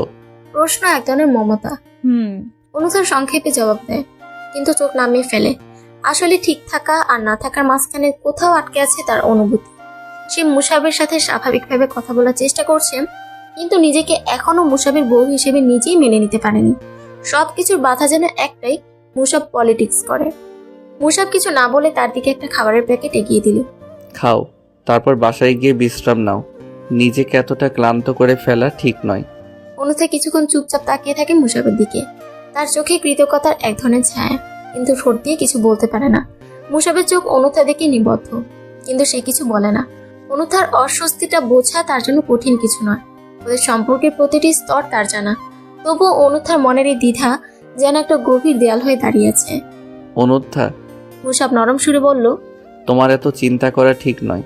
আমি জানি তুমি আমার পেশার জন্য স্বস্তিতে নেই, কিন্তু আমি প্রতিশ্রুতি দিয়েছি আমার কাজ তোমার জীবনে কোনো ঝামেলা তৈরি করবে না। অনুথা মুখ তুলে তাকায় মুসাবের দিকে। কথাগুলো সত্যি হলো তার মনে সেই অস্বস্তির মেঘ কাটে না। আপনি বুঝবেন না মুসাব, পলিটিক্স মানেই একটা ঝুঁকি, একটা অস্থিরতা। আমি জানি আপনি ভালো কিছু করার জন্য এতে ঢুকেছেন, কিন্তু আমি এখনো নিজেকে মানিয়ে নিতে পারিনি। অনুথার কণ্ঠ ভারী হয়ে আসে। মুসাব হালকা একটা নিঃশ্বাস ফেললো, তার চোখে মায়া। তুমি জানো আমি তোমাকে কখনোই এই ঝুঁকির মধ্যে ফেলে দেব না। আমার জন্য নয়, নিজের জন্য একটু ভরসা রাখো। আমি চাই তুই তোমার মতো করে সুখী হও। আমি সব সামলে নেব। অনুথা চুপ করে থাকে। মুসাবের কথা যতই সত্যি হোক, তার নিজের ভেতরে ভয় আর দ্বিধা যেন তাকে ছাড়তে চায় না। চলো বাসায় যাই। মুসাব শেষমেশ বলল, আজ আর কোনো কথা নয়, তুমি শুধু বিশ্রাম নাও, বাকি কথাগুলো পরে হবে। অনুথা মাথা নাড়ল, কিন্তু মনের গভীরে তার ভাবনাগুলো যেন থেমে থাকার নামই নেয় না। মুসাবের সঙ্গী হয়ে চলল, তার মনের দেয়াল ভাঙতে এখনো অনেকটা সময় লাগবে। নক্ষত্রের আলোয় ভেজা রাত, ধীরলয়ে বয়ে চলা নদীর ঢেউয়ের মতো যেন তাদের গল্প আজ স্থির হয়ে এসেছে। মেধার চোখে যেন এক অদ্ভুত শূন্যতা। ফোনের স্ক্রিনে ভেসে থাকা মুগ্ধর ক্লান্ত মুখটা বারবার ওকে টেনে নিচ্ছিল নিজের মধ্যে। লোকটা হাজার হাজার মাইল দূরে, কিন্তু মেধার মনে হচ্ছিল মুগ্ধ যেন ঠিক পাশেই আছে। ওর নিঃশ্বাসের গতি শুনতে পাচ্ছে, ক্লান্ত শরীরের ভার বুঝতে পারছে। মুগ্ধের মাথা পড়ার টেবিলের উপর এলিয়ে আছে, অগোছলে চুল, খোলা বইয়ের পাশে জড়িয়ে থাকা কলম, সবকিছুতেই মেধার চোখ আটকে যাচ্ছে। বারবার মনে হচ্ছে যদি একটুখানি ছুতে পারত, কিন্তু বাস্তবের দূরত্ব সেই চাওয়াটাকে শুধু কষ্টের পরব দিয়ে যাচ্ছে। মেধা নিঃশব্দে ফিসফিস করে বলল, তুমি জানো না, কিন্তু তুমি আমার সবচেয়ে কাছের মানুষ। ওদের বিয়েটা যেন হুট করে হয়ে গেল। মুগ্ধের যাওয়ার ঠিক আগের দিন অনুথার পরিকল্পনায় মুসাবের সহযোগিতায় মেধাকে জোর করে নিয়েই আসা হয়েছিল বিয়ের আসরে। মেধা তখন পুরোপুরি কিংকর্তব্য বিমূঢ়। মুগ্ধর সেই চাপা অথচ দৃঢ় কণ্ঠস্বর এখনো ওর কানে বাজে। বিয়ে করতেই হবে মেধা, কোনো বিকল্প নেই। মেধা তখন ঠিক বুঝে উঠতে পারেনি কেন মুগ্ধ এমন সিদ্ধান্ত নিল। তার নিজের তো কেবল একটা স্বাভাবিক জীবন চাওয়া, যেখানে মুগ্ধ তার বন্ধু হয়েই থাকবে। কিন্তু বিয়ের পর সে বন্ধুত্ব যেন অন্যরূপ নিল। মুগ্ধ কিছু না বলেও বুঝিয়ে দিয়েছিল সে মেধাকে নিয়ে ভবিষ্যতের ছবি এঁকেছিল অনেক আগে থেকেই। আজ 1 মাস হলো বিয়ে হয়েছে। মুগ্ধ এখন অস্ট্রেলিয়ায়, কাজের চাপে ব্যস্ত। মেধার সঙ্গে তার যোগাযোগ হয় ভিডিও কলে, মাঝে মাঝে টেক্সটে, কিন্তু কথাগুলো যেন কোথাও জমে থাকে। মুগ্ধর অভাব শুধু জায়গাটুকু ফাঁকা করে যায় না, মেধার মনে এক ধরনের শূন্যতার অনুভূতি তৈরি করে। অনুথার মুসাব অবশ্য আগেই জানতো মুগ্ধর এই সিদ্ধান্তের কথা। মুগ্ধ সবকিছুই তাদের সঙ্গে শেয়ার করেছিল, আর ওরাই ছিল পরিকল্পনার মূল কারিগর। মুগ্ধ হয়তো দূরে চলে গেছে, কিন্তু মেধার কাছে মুগ্ধ স্মৃতি আর সেই জেদি সিদ্ধান্তগুলো এখনো গভীরভাবে গেঁথে আছে। মানুষটাকে যে সে বড্ড বেশি মিস করছে। কিভাবে বোঝাবে কথা তাকে? নিজেই ফোন করে বলল আজকে সারা রাত যেন মেয়েতে ভিডিও কলে থাকে, তাকে দেখবে মুগ্ধ। অথচ দেখো, লোকটা নিজেই ঘুমিয়ে আছে। অনুথা চুপচাপ শুয়ে আছে, তার চোখ খোলা, চারপাশে অন্ধকার নেমে এসেছে। কিন্তু মুসাবের নিঃশ্বাসের উষ্ণতা তাকে এক ধরনের আরাম দিচ্ছে। মুসাবের হাত শক্ত করে জড়িয়েছে তার কোমর, যেন তাকে কখনোই হারাতে চায় না। অনুথার মনে পড়ে যায় সেই সময়ের কথা, যখন মুসাব তার জীবনের সবচেয়ে কাছের মানুষ ছিল। কিন্তু পরিস্থিতি, ভুল বোঝাবুঝি আর কিছু কঠিন সিদ্ধান্ত তাদের মাঝে এমন একটা দেয়াল তুলে দিয়েছিল যা অদৃশ্য হলেও তাদের দূরত্ব তৈরি করেছিল। অনুথা ভেবেছিল মুসাব আর কখনো ফিরে আসবে না, কিন্তু মুসাব তো সহজে হার মানার লোক নয়। তার জেদ, ভালোবাসা আর ধৈর্য নিয়ে সে এক এক করে সেই দেয়াল ভেঙেছে। কোনো অভিযোগ ছাড়াই সে অনুথার সঙ্গে থেকেছে, তার কষ্টের অংশীদার হয়েছে। আর সেই জেদি লোকটাই তার পাশে শুয়ে আছে, তাকে জড়িয়ে রেখেছে। অনুথা নিজেও জানে না কখন সে হার মেনেছে মুসাবের ভালোবাসার কাছে। হয়তো এই হার মানাটাই ছিল তার মুক্তি। নিজের ঠোঁটের কোণে এক চিলতে হাসি নিয়ে সে মুসাফের মুখের দিকে তাকালো। লোকটা এখনো গভীর ঘুমে, তবুও তার মুখে এক শান্তির ছাপ। অনুথার মনে হলো এই মুহূর্তটাই তার জীবনের সবচেয়ে সুরক্ষিত জায়গা। অনুথার মনে হয় তার জীবনের সবচেয়ে অদ্ভুত ও সরল সময়টা ছিল ক্লাস 8। সেই সময়টায় নতুন স্কুলের অচেনা পরিবেশ আর মুসাফের মতো সিনিয়রদের সামনে দাঁড়ানো তার জন্য এক ধরনের ভয় আর অস্বস্তি বয়ে আনত। মুসাফের চোখে ছিল এক ধরনের তীক্ষ্ণ ভাব যা সহজেই ছোটদের মুগ্ধ আর ভীত করত। আর অনুথা, সে তো মুসাফের এক ঝলক দৃষ্টিতেই যেন জড়সড় হয়ে যেত। একদিন মুসাফ আচমকাই তাকে প্রপোজ করলো। সেই সময়টা যেন অনুথার পৃথিবীটা এক মুহূর্তে বদলে গেল। কি করবে, কি বলবে কিছু বুঝতে না পারে সে হ্যাঁ বলে দিল। তার মনে তখন হাজারো ভাবনা, এটা কি সত্যি?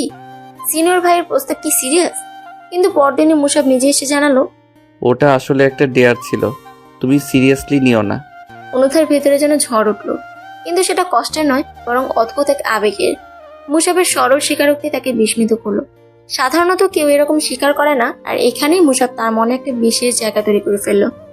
সেদিন থেকে মুসাফকে অনুথা অন্যভাবে দেখতে শুরু করলো। ভয় আস্তে আস্তে বদলে গেল এক ধরনের মুগ্ধতায়। যত সময় গেল তার মনের গভীরে মুসাফ যেন শিকড় গাড়লো। আজ এতগুলো বছর পরও সেই অনুভূতি এক বিন্দু ম্লান হয়নি, বরং সময়ের সঙ্গে তা আরো গভীর আর দৃঢ় হয়েছে। অনুথা জানে তার জীবনের অনেক কিছু বদলেছে, কিন্তু মুসাফের জন্য এই ভালোবাসা, এই একতরফা আবেগটা কোনোদিন হারিয়ে যায়নি। মুসাফ হয়তো তখন বুঝতে পারেনি, কিন্তু অনুথা জানতো তার মনের দরজায় মুসাফের নাম চিরকালই লেখা থাকবে। অনুথা বহুবার ভেবেছে মুসাফের আচরণ নিয়ে। ক্লাস 8-এ সেই ঘটনার পর থেকে যতদিন পেরিয়েছে মুসাফ যেন ধীরে ধীরে আরো কাছের হয়ে উঠেছে। কিন্তু কখনো কখনো মুসাফের চোখে এক ধরনের গভীরতা আর রহস্য দেখেছে সে, যেন অনেক কথাই সে চেপে রাখে। একদিন সাহস করে সে জিজ্ঞেস করেই ফেললো, আপনি আসলে আমাকে কখন থেকে ফলো করছেন, আর কেনই বা এতটা ভালোবাসেন? মুসাফ হেসে বলল, তুমি সবসময় এত জানার চেষ্টা করো কেন? কারণ জানতে ইচ্ছে করে। আমার তো মনে হয় আপনি তখন আমাকে ডিয়ার বলে প্রপোজ করেছেন ঠিকই, কিন্তু তারও আগে থেকে হয়তো কিছু ছিল, তাই না? মুসাফ হালকা একটা হাসি দিল, কিন্তু কোনো জবাব দিল না। অনুথা তখন একটু রাগ করে বলল, আপনি চুপ থাকলে আমার কিভাবে বোঝা সম্ভব? একটু খুলে বলবেন না? মুসাফ তার দিকে তাকিয়ে শান্তভাবে বলল, সব উত্তর জানার দরকার হয় না অনুত্থা। কিছু প্রশ্নের উত্তর না জানা থাকাই ভালো, কারণ কিছু জিনিস যদি জানো তাহলে হয়তো সেই জিনিসটার প্রতি আগ্রহ কমে যাবে। আর তুমি তো জানো তোমার প্রতি আমার ভালোবাসা কোনো দিন কমবে না, এতটুকু জানলেই যথেষ্ট। মুসাফের এই ধোয়াটে জবাবে আরো বেশি জট পাকিয়েছে অনুথার চিন্তাগুলো। কিন্তু মুসাফের চেহারায় থাকা শান্ত দৃঢ়তাটা দেখে সে আর কিছু বলতে পারে না। তার মনে হয় হয়তো মুসাফের ভালোবাসার গভীরতা এতটাই বিস্তৃত যে তার শুরুটা খুঁজে বের করা আসলেই অসম্ভব। অনুথা মুসাফকে শক্ত করে জড়িয়ে ধরে। তার নড়াচড়াতে ঘুম ভেঙে যায় মুসাফের। এই দেখে অনুথা ফিসফিস করে বলে, আমাদের ভালোবাসার গল্প যেন কখনো শেষ না হয় মুসাফ, আপনি সারা জীবন এমন থেকে যান। মুসাফ অনুথার কথায় হেসে তার চুলে আলতো করে হাত বুলিয়ে দিল। অনুথা তার বুকের উপর মাথা রেখেছে আর তার হাত দিয়ে শক্ত করে জড়িয়ে রেখেছে মুসাফকে, যেন এই মুহূর্তটা কোনোভাবেই হারিয়ে যেতে না দেয়। মুসাফ মৃদুস্বরে বলল, গল্পের তো শেষ হয় না অনুত্থা, শুধু চরিত্রগুলো বদলায় আর সময়ের সঙ্গে গল্পটা ভিন্ন মোড় নেয়। তবে তুমি যদি চাও আমাদের গল্পটা এমনই থাকুক, তাহলে তুমি শুধু আমার হাতটা শক্ত করে ধরে রাখো, আমি কখনোই তোমার থেকে দূরে যাব না।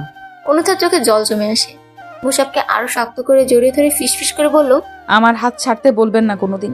আপনি আমার জন্য যে সব কিছু করেছেন তার জন্য 1000বার ধন্যবাদ দিলেও কম হবে। মুসাফ একটা দীর্ঘশ্বাস ফেলে বলল, তুমি যদি আমার থাকো তবে তুমি ধন্যবাদ দেওয়ার কথা ভাববে না। আমাদের ভালোবাসার ধন্যবাদ কৃতজ্ঞতার ঊর্ধ্বে। আমাদের গল্পটা এমনই থাকবে, তোমার হাসি আর আমার জেদ নিয়ে। অনুথার ঠোঁটে মৃদু হাসি ফুটে ওঠে। সে অনুভব করে মুসাফ তার জীবনের এমন এক অংশ যাকে ছাড়া সে কল্পনাও করতে পারে না। ভালোবাসার এই মুহূর্তে তারা দুজনেই জানে তাদের গল্পটা কখনো শেষ হওয়ার জন্য লেখা হয়নি, সমাপ্ত।